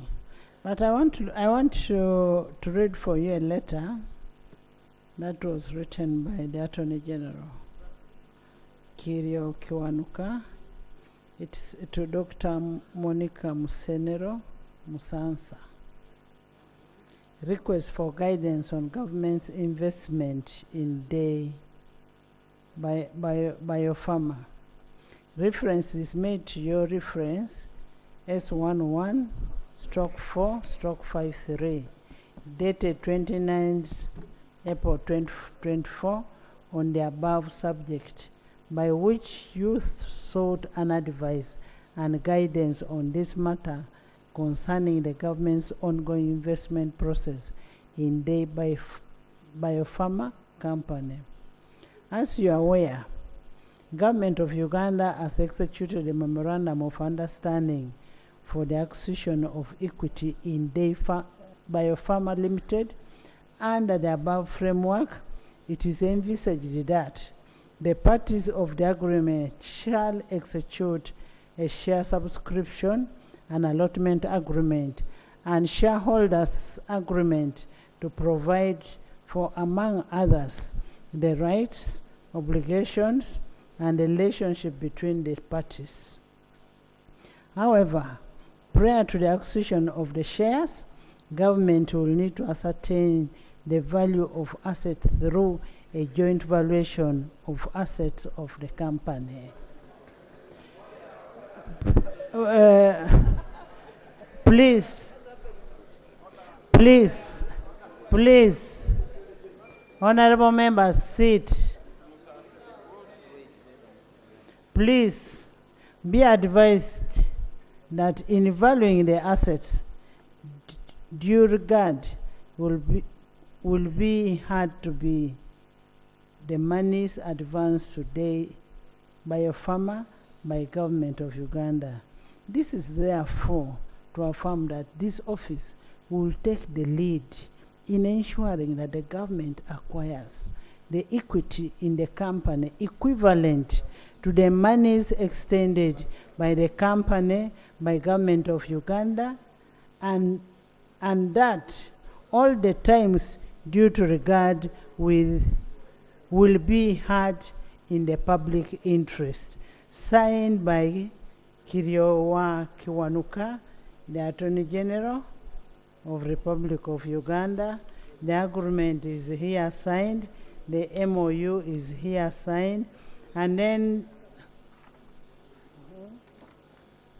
the letter from Honorable Musenero to the chairperson, budget, progress update, and assurance on the valuation process for government's equity acquisition of MS Day Biopharma Limited. I write to update you on the significant steps we have taken concerning the government's planned equity acquisition in MS Day Limited. This strategic investment is aligned with our goals to enhance our nation's capabilities in the economy. You have embarked on a comprehensive valuation process for the company. This is a critical process focusing on fiscal assets, the huge portfolio of intellectual property, that is IP, capital structure, and the future prospects of the company. This will inform the extent of government's equity. The process requires a team of experts and various technical people to ensure that the valuation process is thoroughly done and it is in conformity with the highest standards of accuracy and fairness. I assure you that the process will be completed promptly. Given the strategic importance of this investment to our nation, I kindly request that the Budget Committee approves the required funds with our assurance that all funds shall be recovered. That is a letter from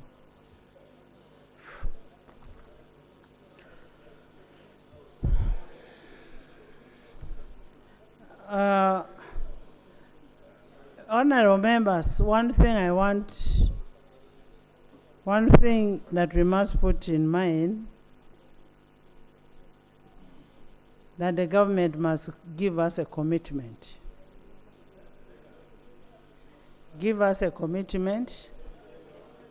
That is what we needed, a commitment, which letter we have seen, a letter from Attorney General, vis-a-vis the letter from the Minister of Internal Affairs, but and they are signed.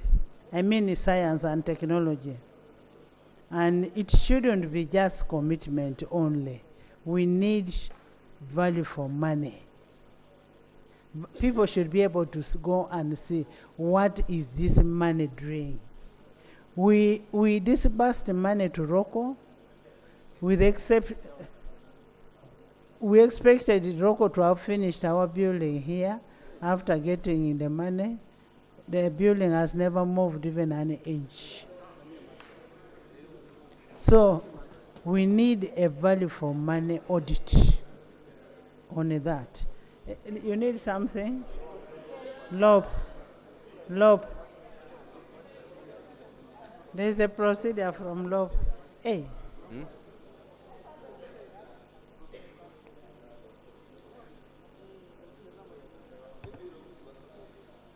Right Honorable Speaker, two things, maybe three. One, government needs to learn to do business the right way.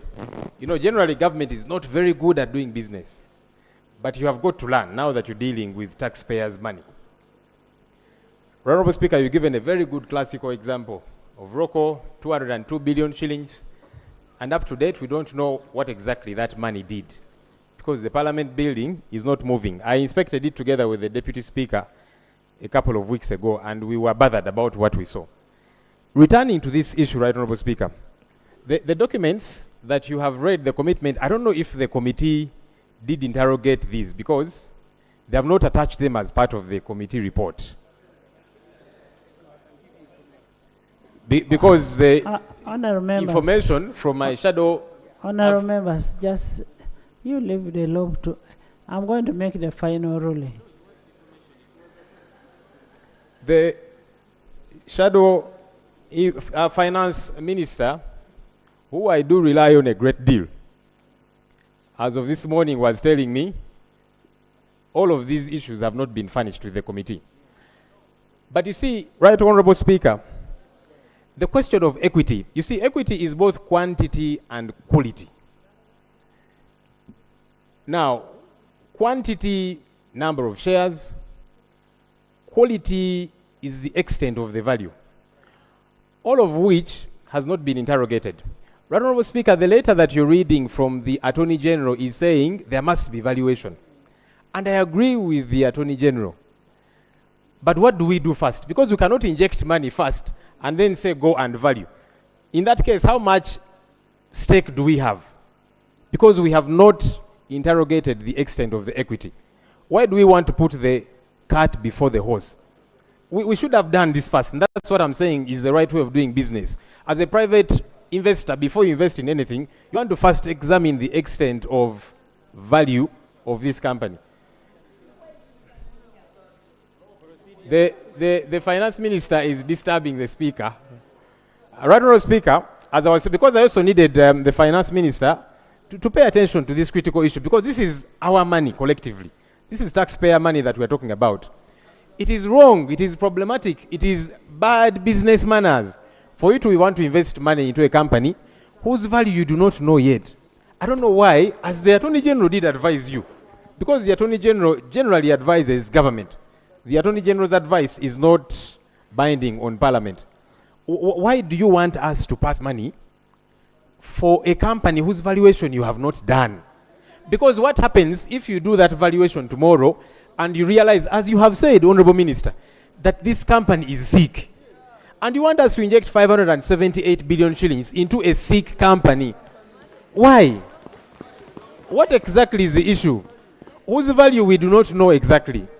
Honourable Minister, you think about these things critically, like the ordinary taxpayer, who would be extremely bothered.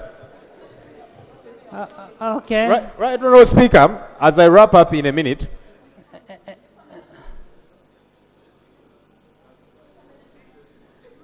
Right, Honourable Speaker, I'm trying to get the attention of the Minister. Honourable Minister, you need to help your government, because your government sends you here to Parliament to get approval for money such as this. Now, I don't know if it is your government that is not very organized or yourself as Minister. Our government is formed of the people. I have actually been very deliberate with my words, Right Honourable Speaker, because Honourable Musa Asizi represents government. They sit in cabinet and determine we need to get this money to bail out this company. How? By acquiring equity. Once you're given those instructions, you do your homework. The Attorney General tells you, you do valuation. You have not done valuation because you've not tabled it. What's the value of this company? How much equity are we getting when we inject this kind of money? And that's the issue that we have. And for me, Right Honourable Speaker, this should not even be a partisan issue. Government, opposition. No, it's all of us. Because the people who are watching out there, on whose behalf we are deliberating, this is their money. So they're going to be asking us, you people have injected 578 billion shillings of our money into a company. What is the value addition to the taxpayer? We are not answering that question. And we must be able to answer that question, Honourable Minister, for all of us. And I want to implore colleagues even in the NRM, because your voters are going to be asking you, saying this money, if it had built a road, we would see the road. If that money had been injected in your health centers, they would see that value immediately. But here you are telling us to inject 578 billion in a sick company. It is wrong, Minister. What is the value addition of quality chemical to Ugandans? We have supported it.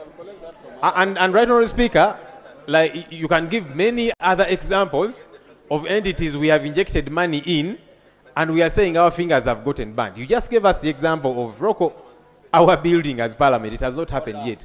Honourable Minister, I want to dissuade you. Please back down on this issue. It is problematic. Because tomorrow you'll come back here and we shall be asking you, we injected this amount of money.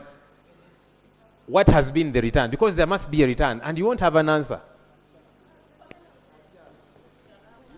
Chair. Madam Speaker and colleagues, the questions that the Leader of Opposition is raising are valid questions that were brought. The members of the Committee of Budget raised these matters. Question of valuation and what is the government's stake in equity. And we wanted even to see what is in place to enable that the government acquires the right stake. And obviously, for those who know this valuation, when you want to buy into a company, you must ascertain the value of the company and its leverage before you pull out 1 shilling. And also wanted to know what is the saving in terms of import substitution. We wanted to know in terms of, also in terms of tax contribution, how much would it be unemployment? We asked all these questions. But then at the end of the day, we said, yes, this is very important, but we wanted to see the process. Yes. Madam Speaker and colleagues, this is an ongoing process. We found out that there was valuation already ongoing, and we wanted to see what were the documentation to show that it was presented to us. We had a commitment from the Attorney General to see that is ongoing. We had a letter from the Minister of Science and Technology and said that is ongoing. We have an MOU. Even went and asked what is the MOU between the government of Uganda and the company by Pharma. It was given to us. And incidentally, although we thought the 75 billion was actually a grant, according to the Attorney General, that was not a grant. And it's going to constitute part of the equity that we are going to acquire from this company. So the process is ongoing. And then the committee, it's not a grant. According to the letter from the Attorney General that we got this morning, commitments we got this morning. Honourable members. The attachments are Honourable there. members. Can I hear from Attorney General? Now Please. that Let me just conclude, Madam Speaker. Madam Speaker, when we received the documents and personal commitments from the Attorney General, from the Minister of Science and again representing these matters to us, the Committee of Budget, this morning. We are confident that this cannot all be liars, and we saw the due process that's been going on. And that's the reason why we have recommended that money be approved subject to the evaluation that's being done, and that will actually ascertain our level of participation, even our equity in this. And we recommended not only for this, but for others. Attorney General. Madam Chair, just I want to... Attorney General. I want the chairman to help me. Now, the 570 billion is from Equity Bank. And the Equity Bank must have valued those assets before they gave you the what? Money. Did you look at the evaluation report of Equity Bank, which led for them to give that money to that today and Magola? Did you look at that? And two, as a committee, you are recommending us to do, what safeguards do we have in place? Supposing we pick this money tomorrow and give them, where do we hold on? Supposing we give them and they get away because you have paid them even extra, they say for us we have left the country. What do we hold on? Because the committee should put us guarantee, where do we hold on as soon as we give them the what? The money. AG. Thank you, Right Honorable Speaker. I am glad that the chair of the committee who read the report did lay on table the memorandum of understanding by which government intends to buy equity in Day Farmer. Last week when we were doing RAPEX here, remember Honorable Boalu and the Honorable Okoto Gong complaining about how much or how little the money government gives to local investors. Right Honorable Speaker, we entered an MOU on behalf of government to acquire equity in Day Farmer. Like the Minister of Finance has said, Day Farmer needs to be saved. But in addition to being saved, Day Farmer, if it is saved, it is likely to be one of the biggest pharmaceuticals in East and Central Africa.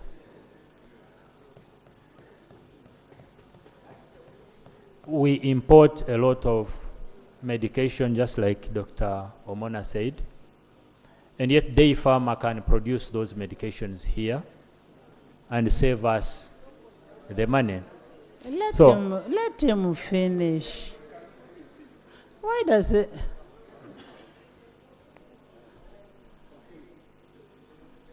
Why doesn't he finish? Okay, let me guide the house this way. One,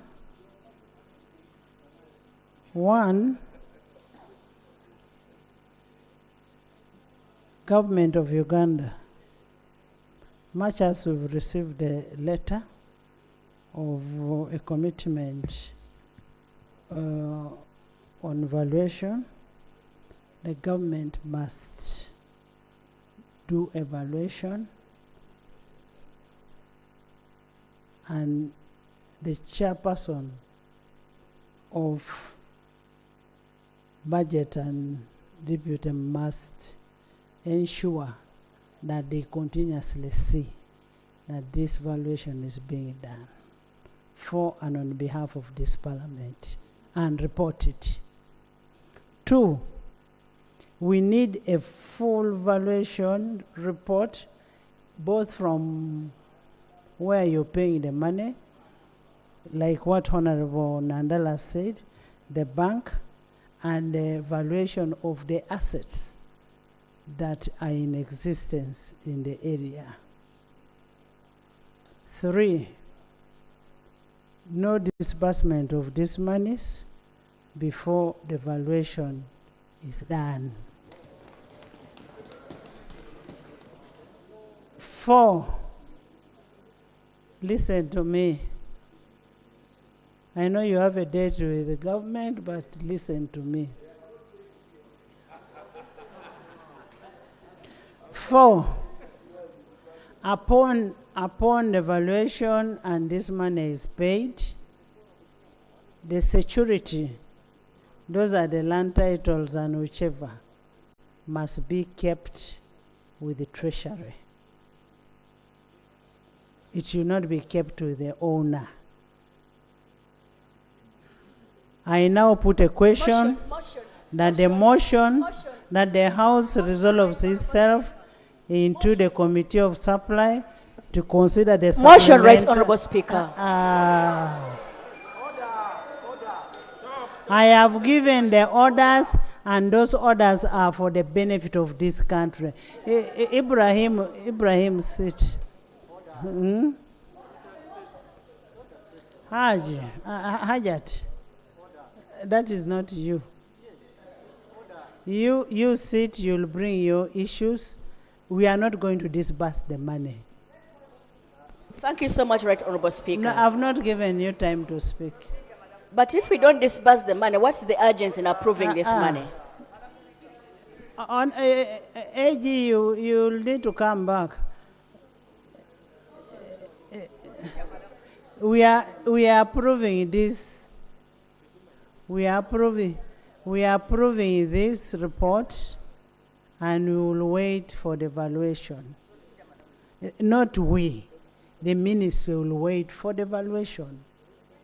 It is just out of courtesy that you listen to me. It is out of courtesy. Just as like I do respect you, it's the same way I expect any other person to respect the other. I have given my ruling, and I will not withdraw the ruling. If you, honorable members, if you have issues with the process, first sit. Obey the chair. Obey the speaker.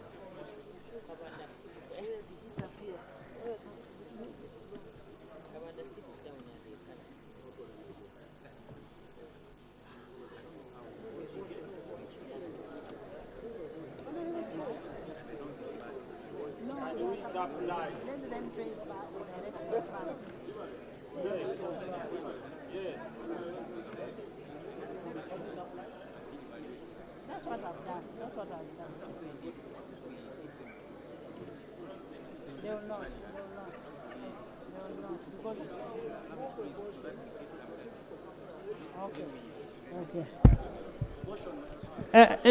There is a motion. Let's just get some little clarification from clerk. Thank you, Right Honorable Speaker.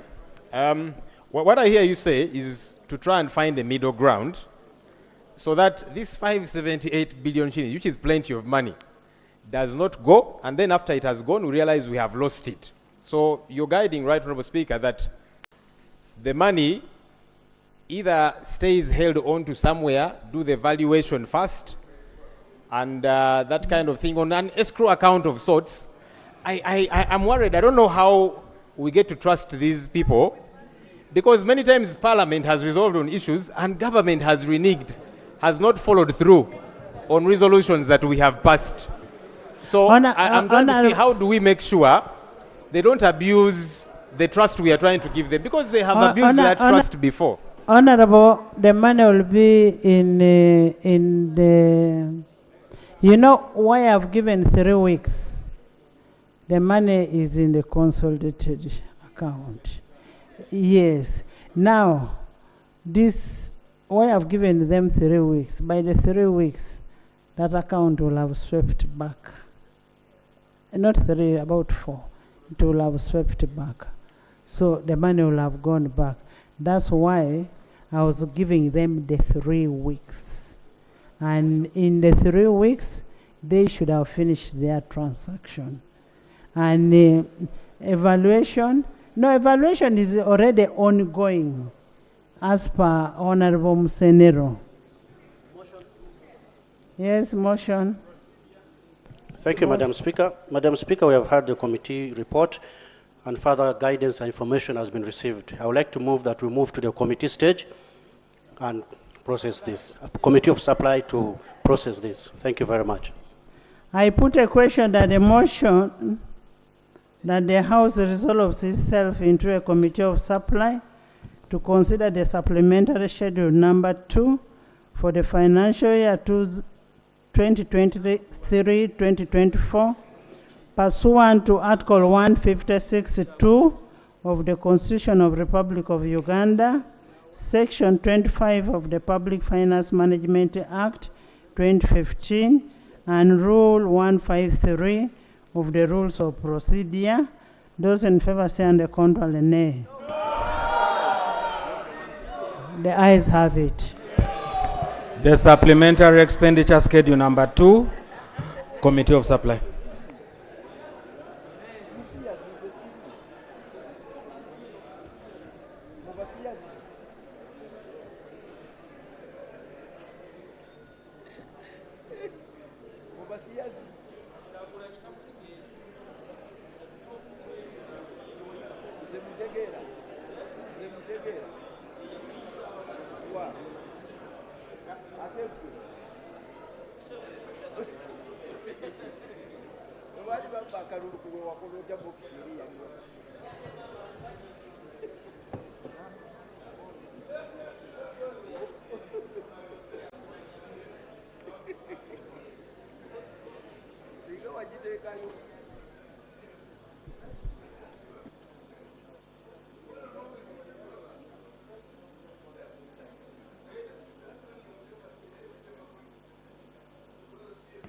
Honorable members, we are going to read the totals.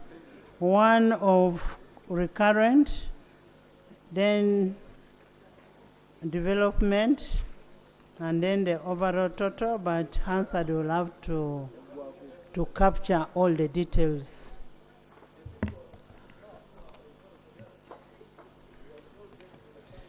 Madam Speaker, if we adopt that procedure, it will be defective.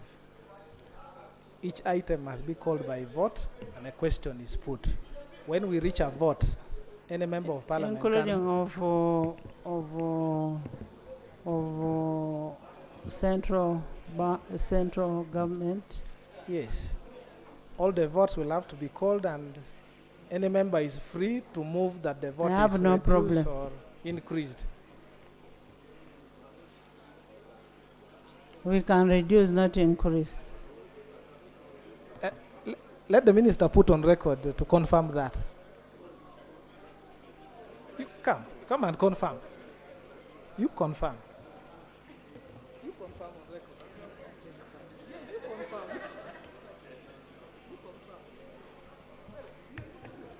Honorable Dur, Right Honorable Chair, Honorable Dur is asking that we can go line by line or vote by vote. We can supply vote by vote, which I agree with, because this is normally what we do at appropriation. This is the right procedure. So, and in this process, if you can convince the House, you can make an adjustment, as long as you don't affect the total resource envelope. As long as you don't affect my envelope upwards.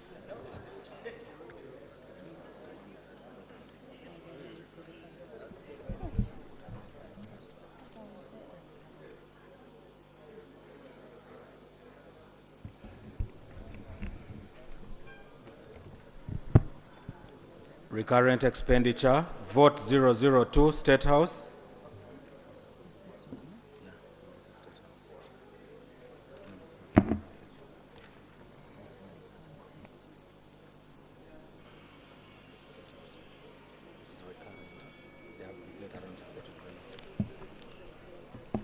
I now put a question that the total sum of 21,388,163,568 be provided to State House, vote 002, as a supplementary recurrent expenditure financial year 2023-2024.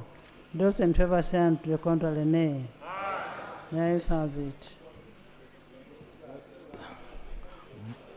Vote 009, Minister of Internal Affairs.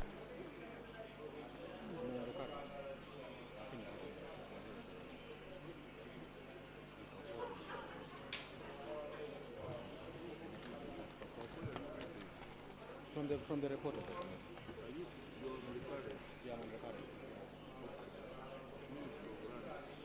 No. This is the table I'm following. See. Supply. This is the supply schedule the committee has given us. State House, Internal Affairs, Minister of Lands is vote 0. The question. I now put a question that the total sum of 21,388,163,568 be provided for to State House.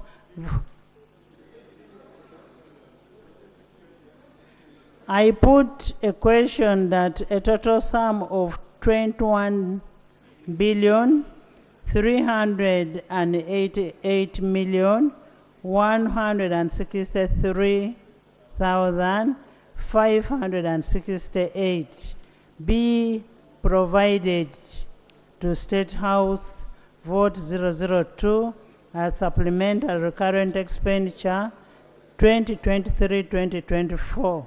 Those in favor say and control a nay. Aye. The ayes have it. Vote 009, Minister of Internal Affairs. Madam Speaker, Madam Chair, I want your help because we have Schedule A and Schedule B. The procedure I'm raising is that are we totaling both or we're going to read schedule by schedule? Because it is schedule by schedule. I wanted to total, you said no. No, it doesn't matter, Madam Chair, because Schedule A will have something for State House. Then Schedule B might have something again for State House. So that means, are we doing a sum or? No. We should have been a sum. Should have been a sum. Madam Chair, if I pick from what the senior is saying, that we are going to have items, maybe State House has one, but we are going to find items where there are two. It's appearing in recurrent and in development. Should we add so that we It is we not sum possible. the two? We don't. So we add the recurrent in A plus recurrent in B so that we supply that one at once.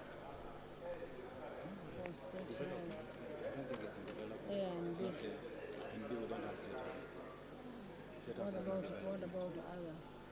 A and B. This was a sum. This Okay. is a sum. What I've given is a sum. Vote 009, Minister of Internal Affairs. I now propose that a total sum of 66,283,974 be provided for Ministry of Internal Affairs, vote 009 as a supplemental recurrent expenditure 2023-2024. Those in favor. I now put a question that a total sum of 66,283,974 be provided for the Ministry of Internal Affairs, vote 009 as a supplemental recurrent expenditure for financial year 2023-2024. Will those in favor say and the control a nay? The ayes have it. Vote 012, Ministry of Lands, Housing and Urban Development.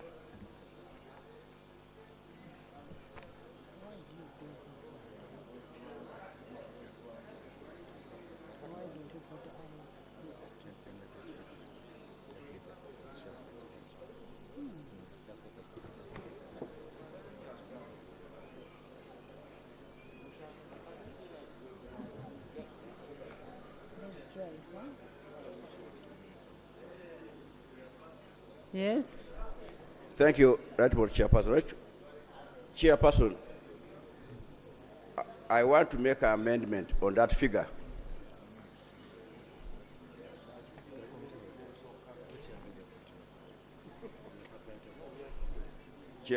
Chairperson, this money relates to compensation to ranchers and the Minister of Lands. The issue which has been hot is the issue of the compassion of the people of Acholi, Lango, and Teso, and West Nile. Right? Honorable Chairperson, I want to propose that this money be shared with these other regions also. We can put 20 billion to go to the ranchers, and then the other one covers the other areas, because there's something which has been left out year in, year out. I want to propose that 20 billion goes to the ranchers and 46 goes to the Acholi region, Lango region, and Teso, and Western regions for compensation. Because the argument would have been, because this is unforeseen and forgone, it should have been even been put in the main budget. But now that has been brought as a supplementary, the people from that region must also be able to benefit from this money. Let us share it. Then the rest we can budget for the next financial year.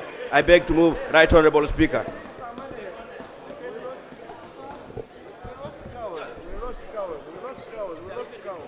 Madam Chair. You said which region should benefit?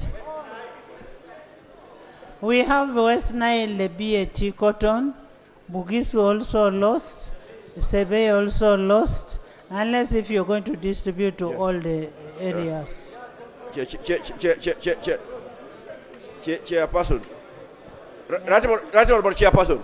Honorable members. Chairperson, I beg to be listened to. Honorable members, we are in a budgeting process. We are in a budgeting process. Can't you budget for this money in the budget? Chairperson, if we are to budget, since we are in a budgeting, then let all the compensations be moved to the budgeting season, but not let others not be taken care of under supplementary, because it's not urgent. So we rather move this money to something else. If these other regions are not getting, then let us all not get this now, and we prepare it for the budget. Yes, because it's not urgent. It's not urgent. The ranchers have always been paid money since 1993. I take information. Madam Chair, this matter came before the committee, and I had the benefit also of listening to my brother here when he appeared there, part of us. There was this argument that why not distribute across the country, but in a special way. This is just 66 billion, and we even asked other commitments before. We said that this came with a list. It came with a list of people who are supposed to be paid.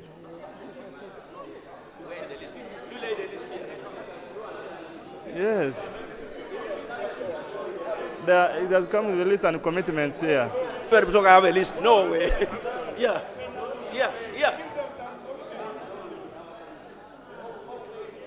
And it's part payment.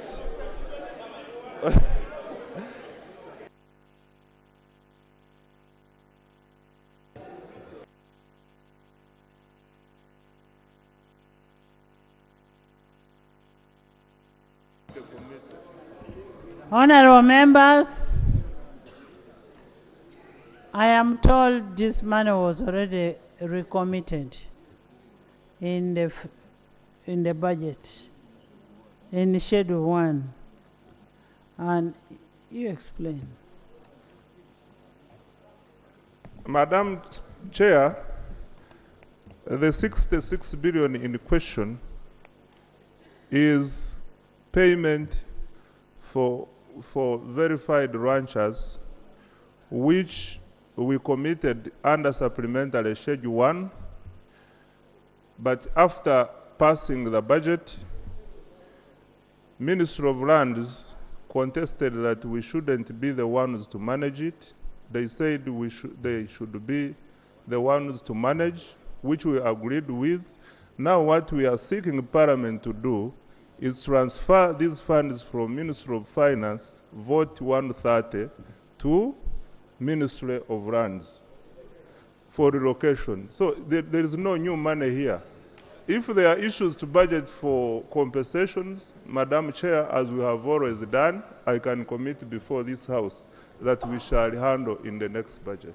And let's not raise this issue of cattle compensation, because when you raise an issue of Teso, Acholi, Lango, Tomorrow Busoga is also going to come. West Nile is going to come. Everybody is going to come. And maybe what you need to do, if you're budgeting, you need to look at all these areas. Yes. You,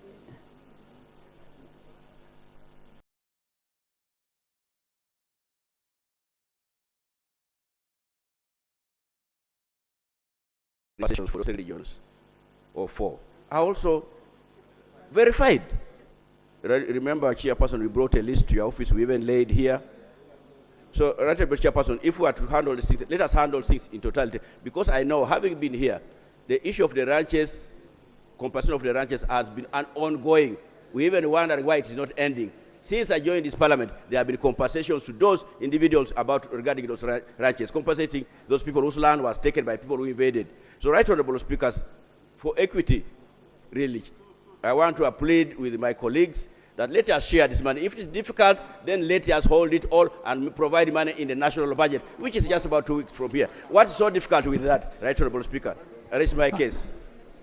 Honorable members, I now put a question that a total sum of Uganda shillings 66,813,357,167 be provided for to the Ministry of Lands, Housing and Urban Development, vote 012 as a supplementary current expenditure for financial year 2023-2024. Those in favor say under control and nay. Yes, have it. Vote 018, Ministry of Gender, Labor and Social Development. I now put a question that the total sum of Uganda shillings 3,236,601,139 be provided for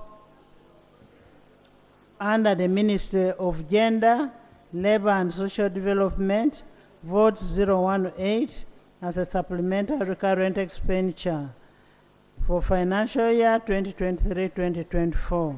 Those in favor say under control and nay. The ayes have it. Vote 106, Uganda Human Rights Commission. What happened with the merger?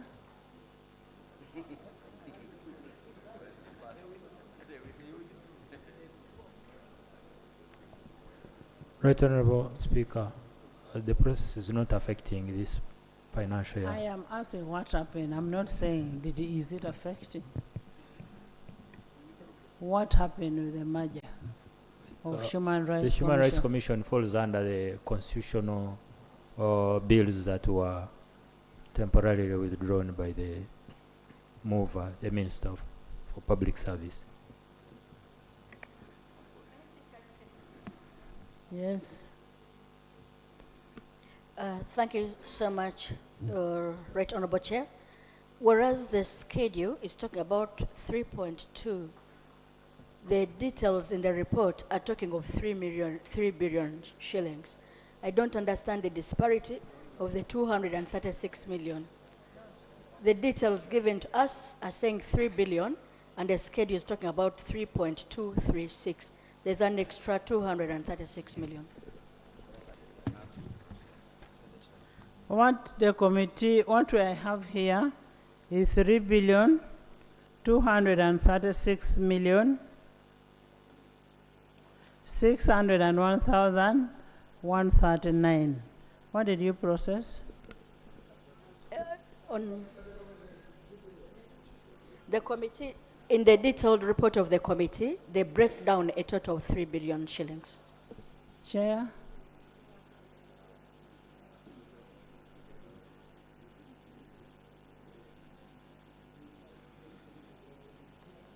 That's vote 18. It's page 8. Page 8 of the report. Vote 18.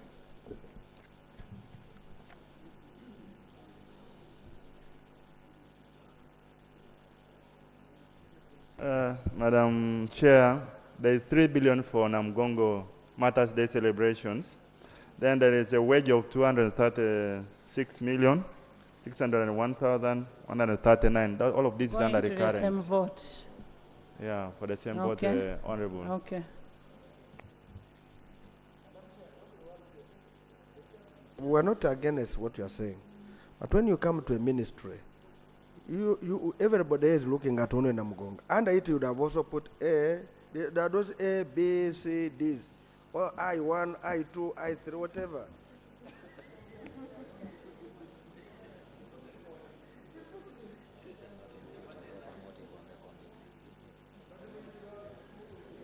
But have you seen the 236? The chair show us in your report where the 200 million is coming from. Because the report that we have is showing us 3 billion net. So where is it in the report such that we are able to add to come to that? Just a clarification, such that we know where the 200 million is coming from. The report signed is 3 billion. So which page, can I ask the chairman to give us on the report? I'm talking about the report of the committee, leave alone the minister's restatement. No, because the report which is signed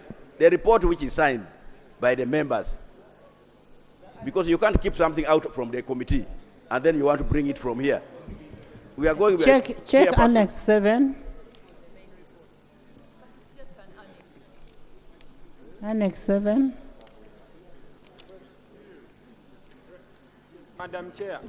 Madam Chair, whether the information is given by Chair or the Minister, our interest is to have the information. So if somebody gives us the information... Wait, it's here.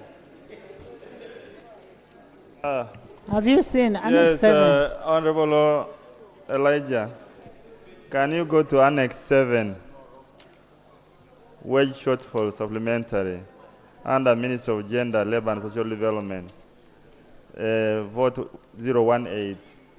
There is 236,601,139 shillings.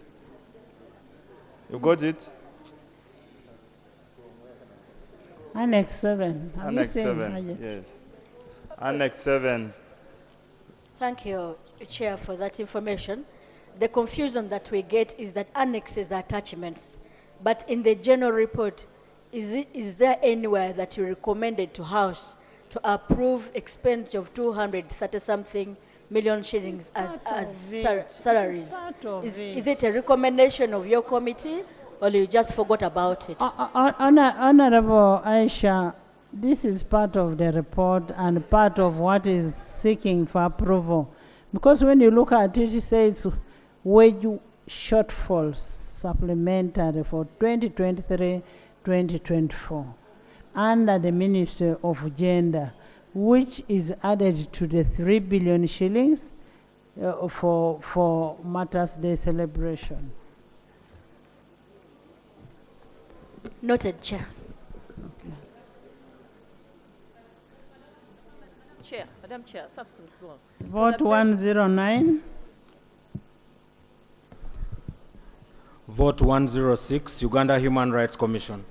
I put a question that a total sum of 242,491,404 be provided for under the Human Rights Commission. Vote 109 as a supplement.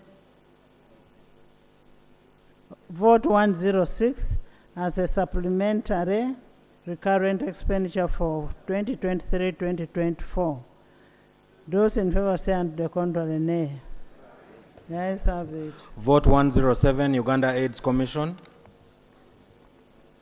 I put a question that a total sum of 121,883,603 be provided for to Uganda AIDS Commission. Vote 107 as a supplementary recurrent expenditure for financial year 2023-2024. Those in favor say and the contrary nay. The ayes have it. Vote 117, Uganda Tourism Board. I put a question that the total sum of 297,108,600 be provided for under Uganda Tourism Board. Vote 117 as a supplementary recurrent expenditure for financial year 2023-2024. Those in favor say and the contrary nay. The ayes have it. Vote 119, Uganda Registration Services Bureau. I put a question that a total sum of Uganda shillings 2,987,100,291 be provided for to Uganda Registration Service Bureau. Vote 119 as a supplemental recurrent expenditure for financial year 2023-2024. Those in favor say and the contrary nay. The ayes have it. Vote 122, Kampala Capital City Authority. I now put a question that a total sum of Uganda shillings 13,698,000,000 be provided for to Kampala Capital City Authority. Vote 122 as a supplementary recurrent expenditure for financial year 2023-2024. Those in favor say and the contrary nay.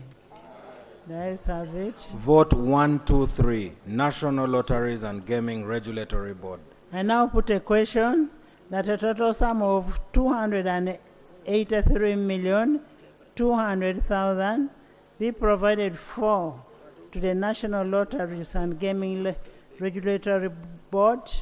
Vote 123 as a supplementary recurrent expenditure for financial year 2023-2024. Those in favor say and the contrary nay. The ayes have it. Vote 145, Uganda Prisons. I now put a question that a total sum of 283 million Uganda prisons. I put a question.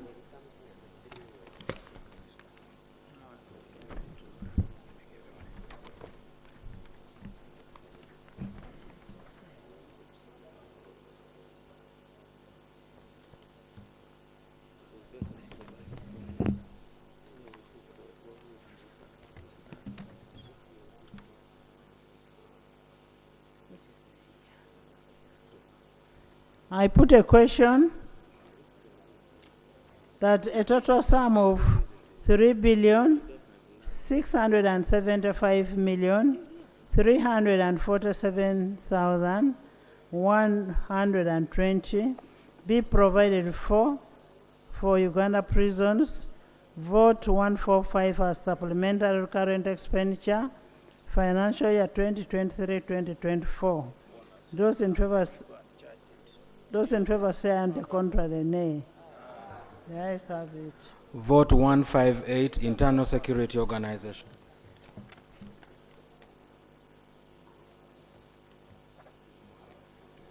I put a question that a total sum of Uganda shillings 1,152,000,000 be provided for to internal security organization. Vote 158 as a supplementary recurrent expenditure for financial year 2023-2024. Those in favor say and the contrary nay. The ayes have it. Vote 162, Uganda Microfinance Regulatory Authority.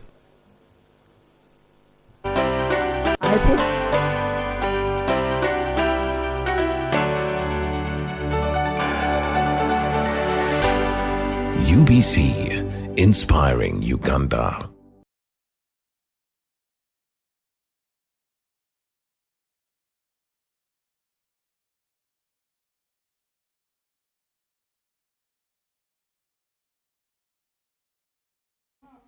Hello.